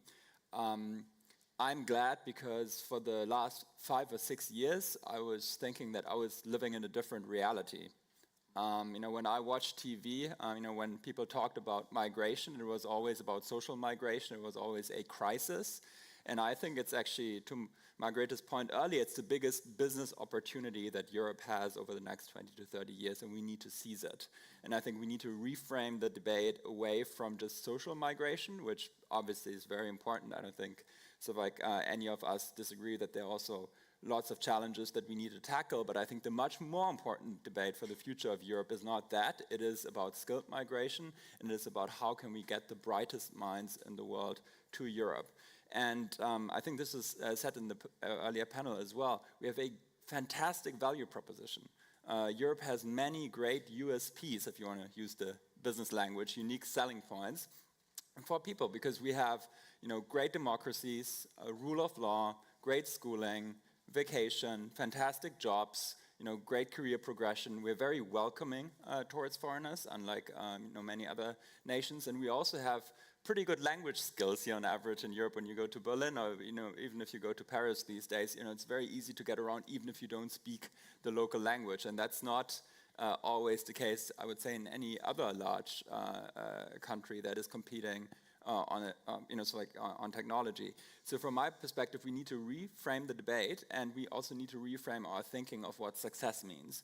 And if you think about getting the best and brightest minds into Europe over the next 20 to 30 years, a lot of follow-on questions naturally occur. I think right now we're very stuck with the kind of bureaucratic, how do we actually facilitate that great migration? I think it's a really important one, but I'm actually not so worried about us finding the right ways to actually digitize the systems, allow people to get in. I think we should work on this, let's not drop our focus there, but I have full confidence that ultimately that will fall into place over the next 5 to 10 years. For me, the greater question beyond that is how can we in Europe remain competitive so that we create these great companies that actually have sufficient levels of funding, that have sufficient degrees of freedom and innovation? How can we continue to build that spirit of innovation in Europe so that we actually remain competitive and remain attractive for people to come here? So I think that to me is actually the even bigger question on migration over the next 5 to 10 years. Mm-hmm. And does this also involve, because people working in the startup community are all also thinking of maybe their next career step, which might be building our own startup, and that's why this sort of environment for investment you were talking about is not only for the companies, but also in a level of attractiveness for the people coming here to work? Maybe to illustrate my point a bit more, a quick question to the audience. Guess what the percentage is of German nationals working at Get Your Guide, here in Berlin actually, out of the 550? 14%, 1-4. The entire rest was immigrated into Germany. So if we purely relied on the German labor market, we'd be out of business. It wouldn't work. And it's even worse when you look at diversity. So if you look at our diverse engineers, so none of them come from Germany, because only 14% is actually ironically the same number of female, of engineering graduates in Germany are actually women. So we could never achieve our diversity objectives just relying on Germans, and we could actually never achieve our business objectives relying in terms of our staffing our teams. So we do need migration, it's a must. But of all of these people who came in, and I think that's sometimes for us as European patriots, a tough pill to swallow. These people actually gravitate towards economic opportunity. They also gravitate towards the European brand, and they gravitate towards our European values, and that's an important part of the equation that we need to continue to highlight, but they also will gravitate to wherever economic opportunity is. And we are in immediate competition with Silicon Valley, with London is really leaning into this right now, with other capitals in the world that actually do want to concentrate technological talent and the brightest minds, because this is a race over the next 10, 20, 30 years. On all levels, whether it's climate technology, whether it's AI, whether it's, marketplaces like Get Your Guide. And the people who have the best value proposition to that talent will also ultimately have the greatest growth potential over the next 10 to 20 years. And unfortunately, when I discuss this with the politicians inside of Germany today, they all agree with that statement, but then when you look at the actions and what is actually being discussed and legislated, it is all very inward-looking and doesn't have that global lens that I just described. I'm sure we'll come back to that, but before that, I would like to look again more to Europe. And Anne Franke, your association, you have a lot of small and medium-sized companies in your association. Of course, like public, we always hear about the sort of the big five employers. But tell us what your members, what do they expect from you to lobby for in Brussels, talking about skilled labor migration, but also give us a little bit, you're also, as a lobbyist, observing what's happening in Brussels. What are the main issues that you want to push? So, first of all, it's of course to lobby for a certain mindset. And here, over the past years, I really experienced a very positive change. And we also heard this from the OECD.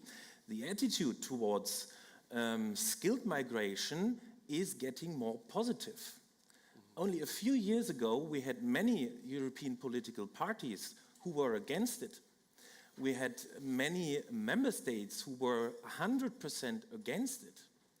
And now this attitude is changing because they all see, because of demographic change, because of shrinking domestic population, this problem is structural and it will stay. Then, of course, second point, it's about the legal framework. We will do a big step with the new immigration law here in Germany. We had a quite successful term in Brussels. At least we were able to agree on the revised Blue Card Directive. We are working on 2 further directives, and Damian Böselager is heading one of those political discussions. There's the talent pool discussion ongoing. But to be honest, the talent pool is just a IT-driven matching system, let's say. It does not change the legal framework at all. So when there is the next political term, next year starting, we need new, ambitious projects. And as we are here on a panel with a startup guy, one of our proposals is, for example, to create a blue card for entrepreneurs, for founders, because it is quite easy to come to the European labor market as an employee.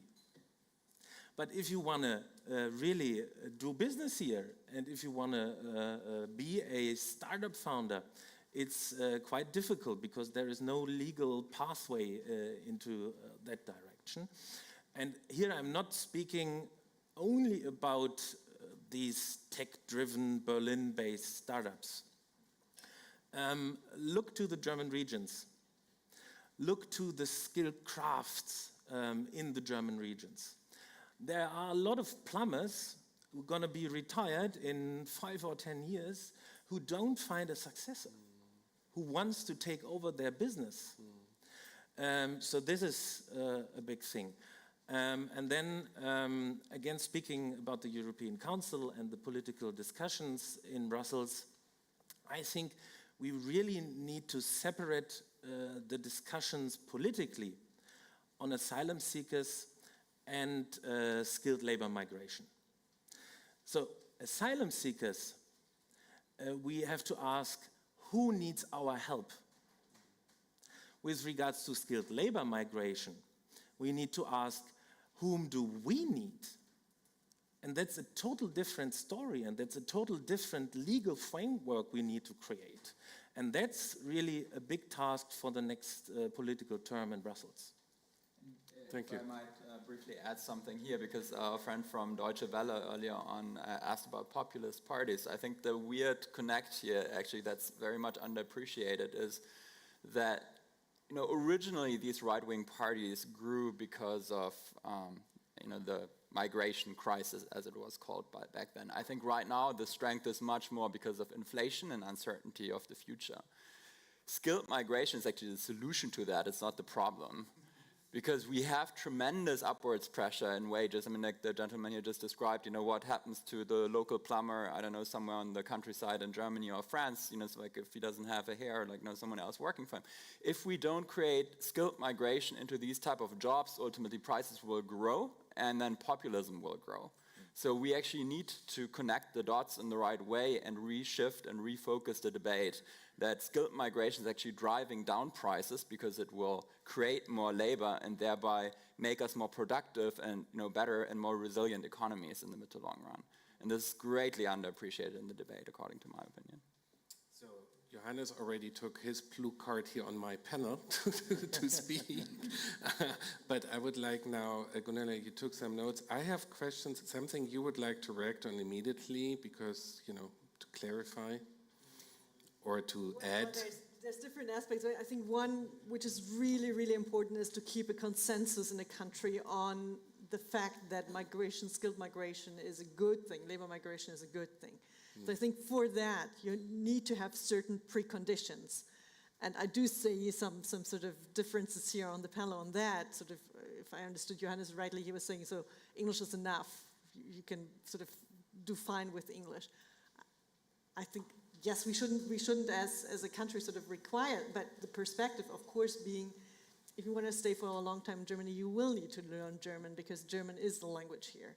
And this is not just because it will be hard to maneuver, but the acceptance of skilled migration depends on a certain integration that we need to maintain here in the country. Otherwise, they will be losing support for this kind of policies.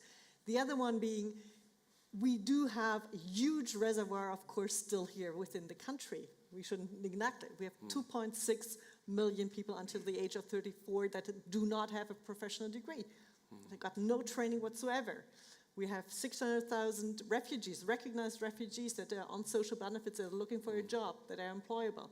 500,000 Ukrainians that are on social benefits looking for a job. They don't find jobs. They are not getting into jobs. So this talk, of course, I mean, it all depends on segments. Of course, I'm very much aware that there's certain sort of skills levels or professions where it's very, very difficult to find potential here within the country. But I'm just saying that sort of it's always important to keep it. And sort of course, the other side of the coin on that is also that we do not want migration that decreases salaries. So we have that salary control built in the system. I think that's very important to keep the consensus high on skilled migration. And we will end. Yeah, you can disagree. You can disagree in a minute. But also, I want to tell you, we have until 11:30. Then I'm going to leave you all to drinks and fresh air and a break. So if you want to add something, have a question, make yourself noticed to me or to Astrid. Also, hello out there on YouTube. We take your questions. But I saw you raised some questions here or disagreement. Let's start with you, because I have one question, which is really, we talked a lot about that, Bettina Offer, where it all comes together, you know, the skilled migration, the refugees and all of that, is the famous Ausländeramt. So if you're a skilled labor, you might have a relocation agency helping you through that. If you are a refugee, you might have volunteers going there with you. For sure, this is the image that's creating also to how we feel about, no matter where and how migration happens in Germany, at least. What do you think, Bettina Offer, what's needed really to improve the situation there right away? Because we have several, and you are from Frankfurt, you know, we have several people really raising concerns publicly now, heads of Ausländerämter.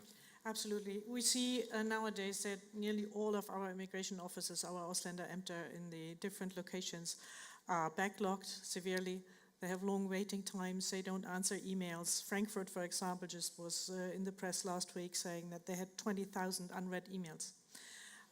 The system is not working.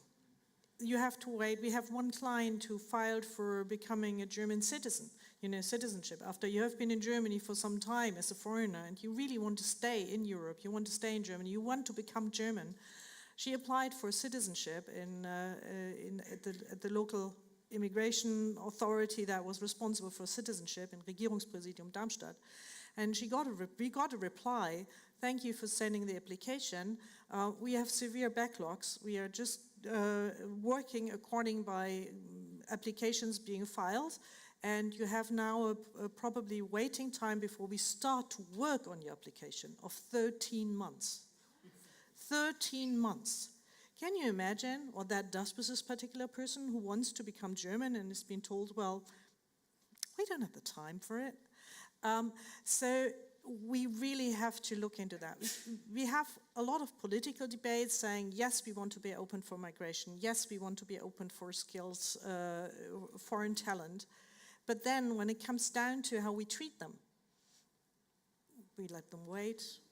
We don't answer their emails. We don't answer their requests. We are not there.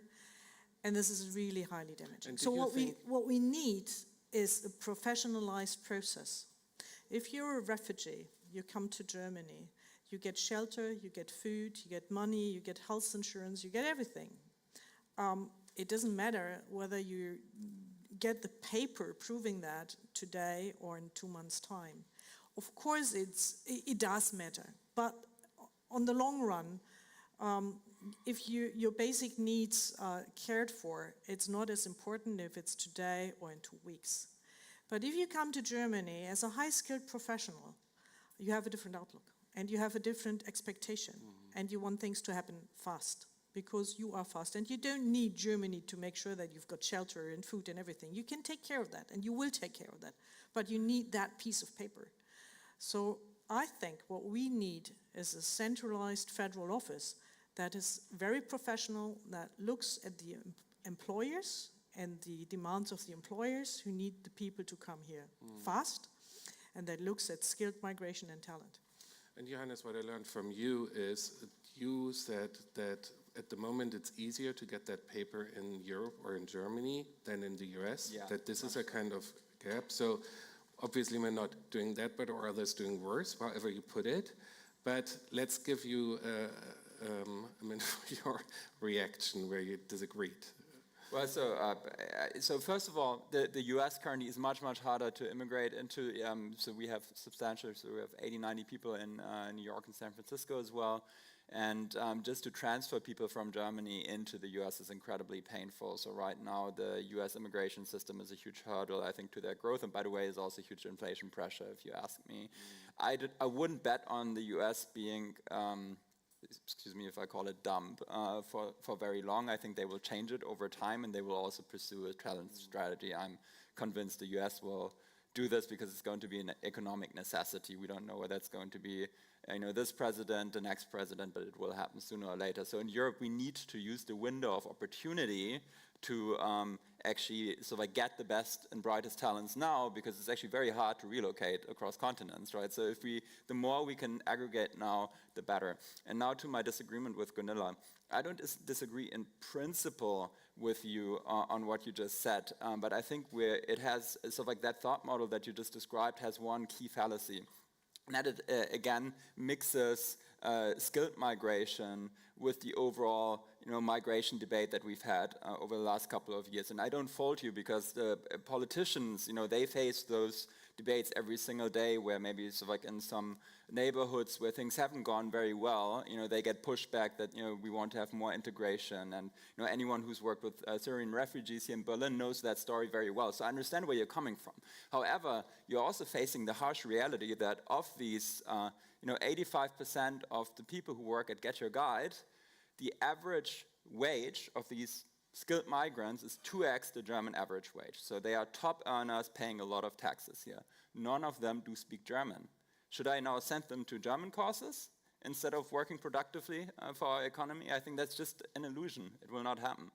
So at the end of the day, we need to get comfortable. Both sides need to give, right, in this debate. But I think we need to get comfortable that German in Germany will not be the de facto language forever. We unfortunately do not have enough kids for that. You know, we have a demographic problem right now, and I need people from abroad, and I cannot wait for them to have perfect German. So it's just not going to work.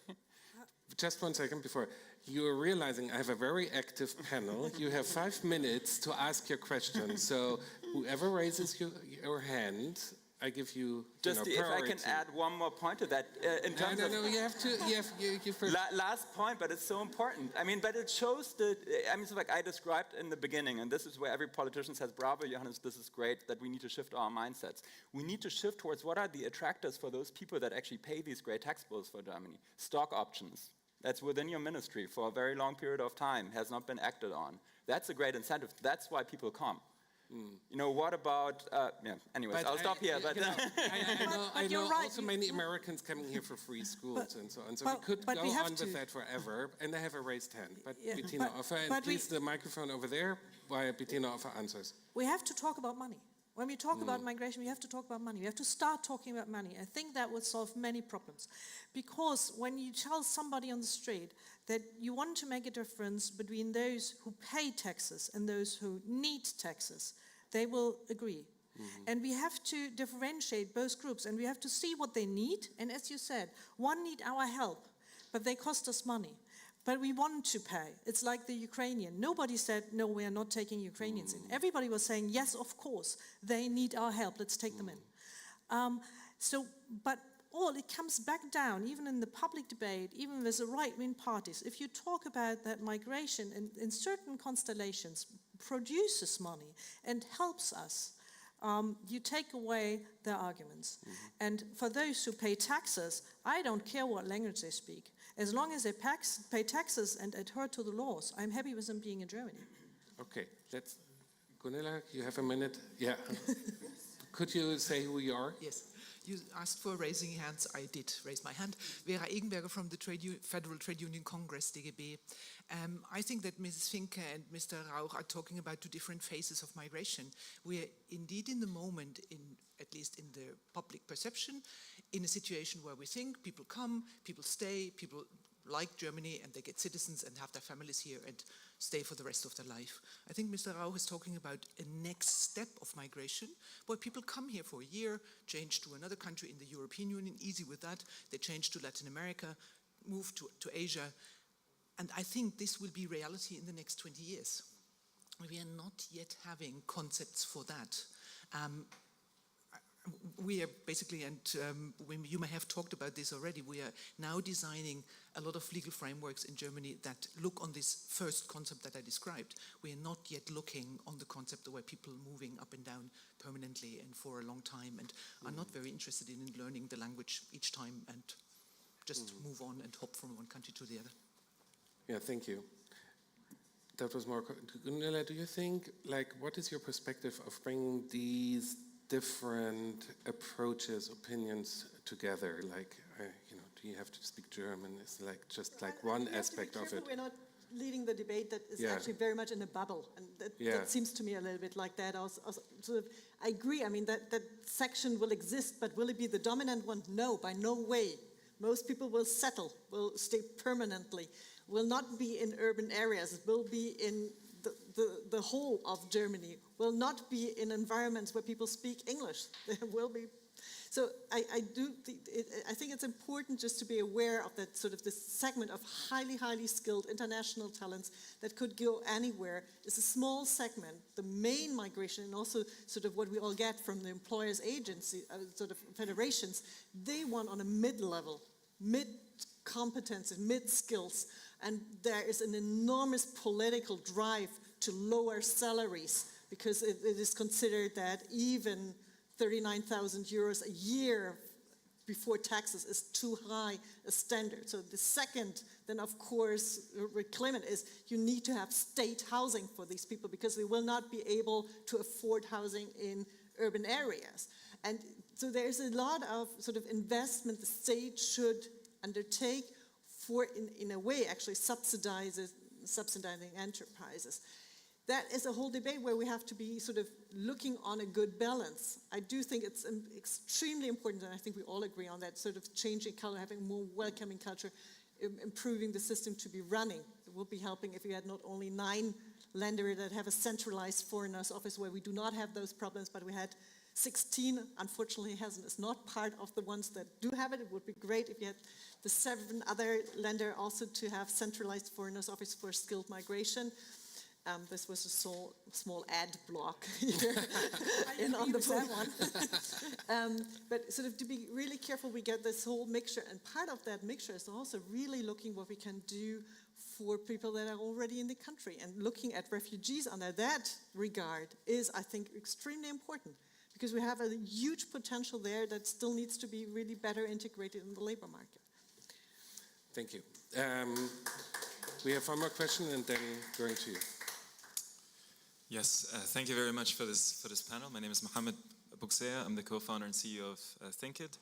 I really enjoy the dynamism of the panel at this stage, because I like how we're taking a broader view. I run a business in Berlin, in Germany, in Europe, but I also run a business in North Africa, specifically Tunisia, on the African continent, and so I look at the debate from multiple perspectives. And on the panel earlier, I found we had a very important statement made, the Vice President of the Commission, and that was the single most important challenge we face, probably climate change. It's a global one. It's not a German one, it's not a European one, it's a global one. Now, when I look at migration from the perspective of our Berlin business, I couldn't agree more with the statements made, and I very much second the comments by Johannes. Now, when I look at the global dimension and I take the perspective of our African business and the Tunisian one, I must say that it's incredibly difficult to undertake partnerships, collaboration, enter Europe for collaboration towards execution, services, etc. And that too is one way of solving problems that we face in Europe. Not every single problem needs to be solved by a permanent full-time employee, and we have seen and we recognize this day to day. So my question, and thank you for allowing me to give the context.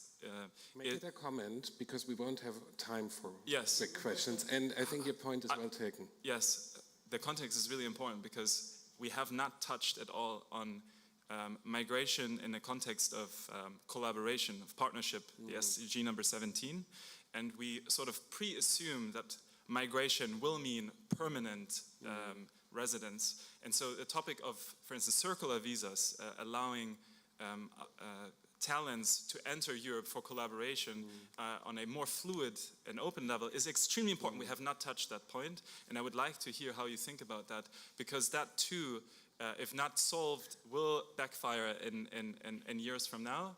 As we are not giving if you enough stop opportunity. talking, we have time for answers. Thank you for bringing that up, and I'm sure it was also part what Astrid mentioned before. If you look at the newest Canadian legislation, they're quite proud on that. So we will give a minute to talk about that, but I have to wrap it up. I don't want people to faint or anything. And when you talk about migration, it's always so broad, so the main task is to keep it focused. But thank you. Anne-Franke, you had a point before, and then... Yes, I really want to, again, say that what our members witness on the ground is, of course, not the legal framework, because this is dealt with in Brussels and Berlin. On the ground, they feel administrative processes, they feel the red tape, and they feel the lack of digitization.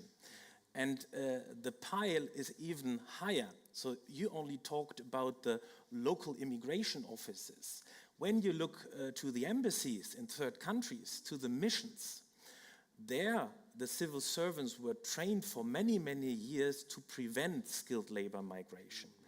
Now they have to change to facilitate labor migration. Then it's also about recognition of professional qualifications. We didn't talk about this. This is also a highly fragmented universe, which is really difficult to tackle. And then there is, as you said, the dimension of time. Processes in the missions abroad, in the local offices, when it comes to recognition of qualifications, do take too long. And especially the SME entrepreneurs don't have this time, and then they stop. And then they probably do not recruit anybody from a third country. Thank you.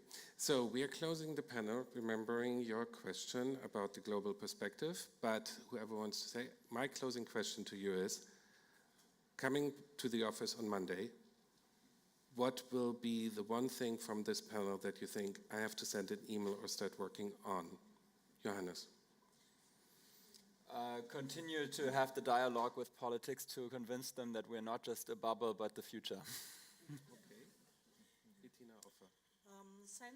Send the idea of a centralized authority that puts the employer in the focus of how migration should work to the European Commission, and hope that they will see some merit there. Anne Franke? Bring a political balance into the discussion on activating domestic potentials, which are already here, and attracting talent from abroad. And Gunilla? I will first be thankful that we still have that consensus that we want skilled migration, I think, which is really sort of outstanding internationally. We should be thankful every single day, and then I will continue working on the implementation of our law. Thank you. And if you would like to also discuss your question, more cooperation, we will have workshops starting after that break. There will be two workshops, but now I give the floor to Damian Böselager to finish our panel part of today's discussion.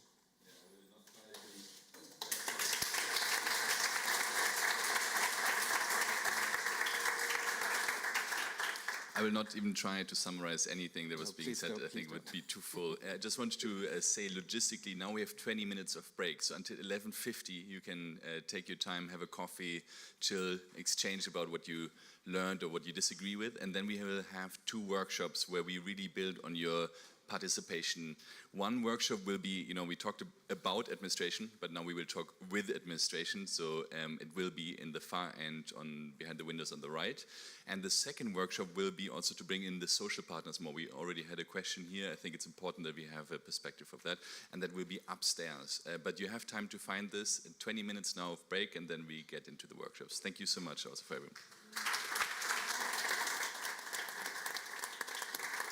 Ich muss immer noch sagen, das Gesetz ist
continue your conversations. Yeah, so this is just see this as an intermission, and then you can continue.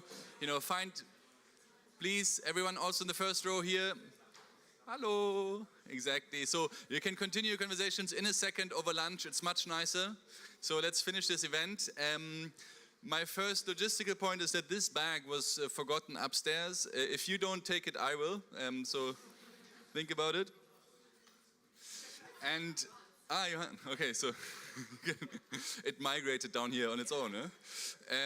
So we will now have a wrap up of this conference, and for that I want to thank the two workshop moderators who are both also are migration experts. So great to have you moderating to actually present what you found out over the last 40 minutes. Very hard to summarize it shortly because it was a very great, passionate debate. I learned a lot. Try to summarize it now in English because our discussion was in German. A very big point that you see here in the middle is like that really need to make the processes easier. We also had a longer debate about like the law having grown a bit organically and needing improvement before we can actually make things simpler. Another aspect was trust, like we need to put more trust, for example, into international education so that we don't have to like check everything. Digitization, I think, is an obvious one. Resources, and I think like together with the resources, there was a very interesting aspect of also we need to get more money for like faster services, and then actually talking about where can we get the resources from so that all the public authorities can actually operate faster. And so I think like there, especially for labor migration, companies are willing to pay. So like that is actually one aspect where we could get more money to have more resources then in the end. Collaboration and interfaces was also a big one because right now the public side is trying their best, but at the same time, like there's a big volume. It's also hard for them. Employers have very similar interests, but also right now, like the collaboration and the interfaces are not working really well. And so really making sure that we have easier interfaces, we have the resources to actually design them well, but then also really improve the collaboration from all sides. I hope that was a good summary.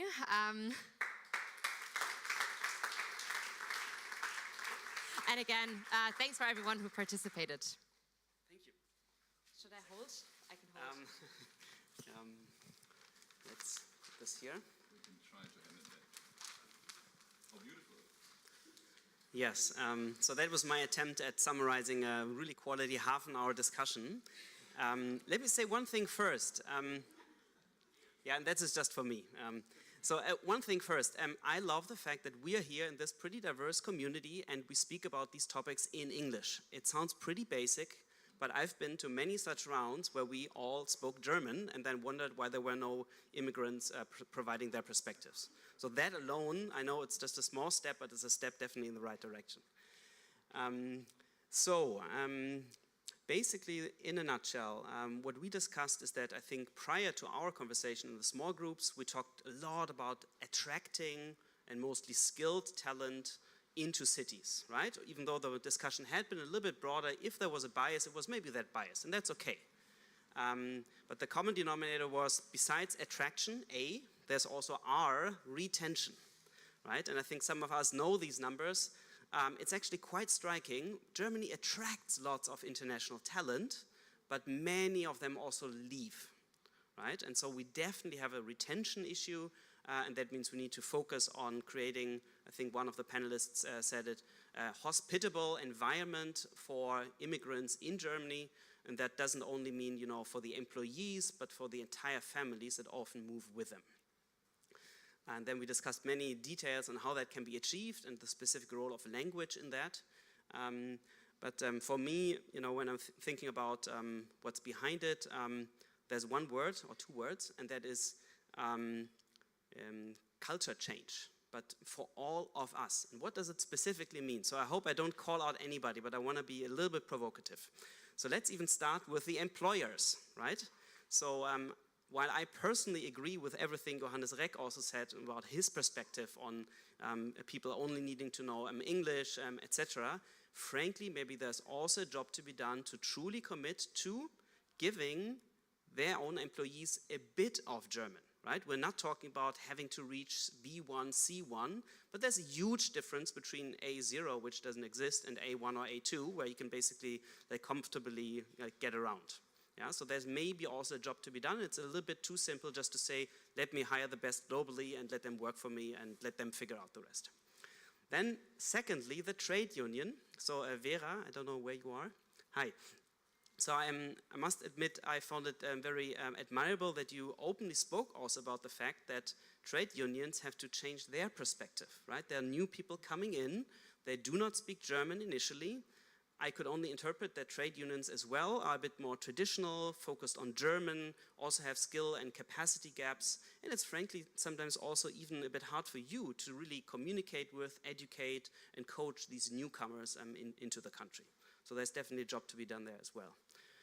And then thirdly, the so-called Migrantenverbände, you made the point that they exist and they have a strong voice, yet I also had the feeling that they may not always already tap into the real newcomers into town, right? So there might be some folks from other countries in this room.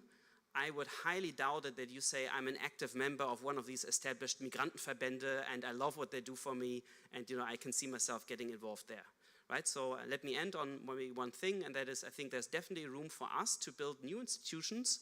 It can be startups like yours as well, right? Super diverse. It can be NGOs, it can be new Migrantenverbände, to be frank, but basically new forms of engagement where Germans and newcomers meet, become friends, build networks for life, and remain here together. Thank you.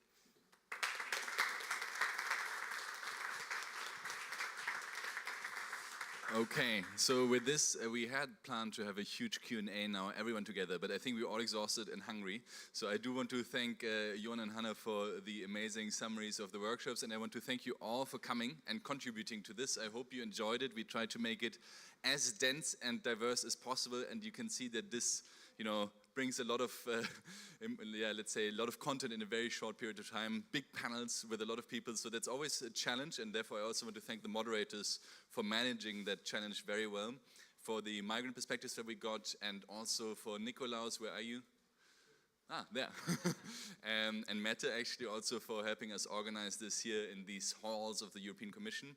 I think it went all pretty well. I do see this because Johan, you put this as a challenge to all of us. No, I also feel the challenge from a political perspective, and I do see this as a beginning of continuing and continuous work. And many of you have worked on this for a long time to make sure that in Germany, but also in Europe as a whole, we do get more attractive and are getting better at retaining international talent. So thanks a lot for coming and enjoy your weekend in Berlin. Thank you.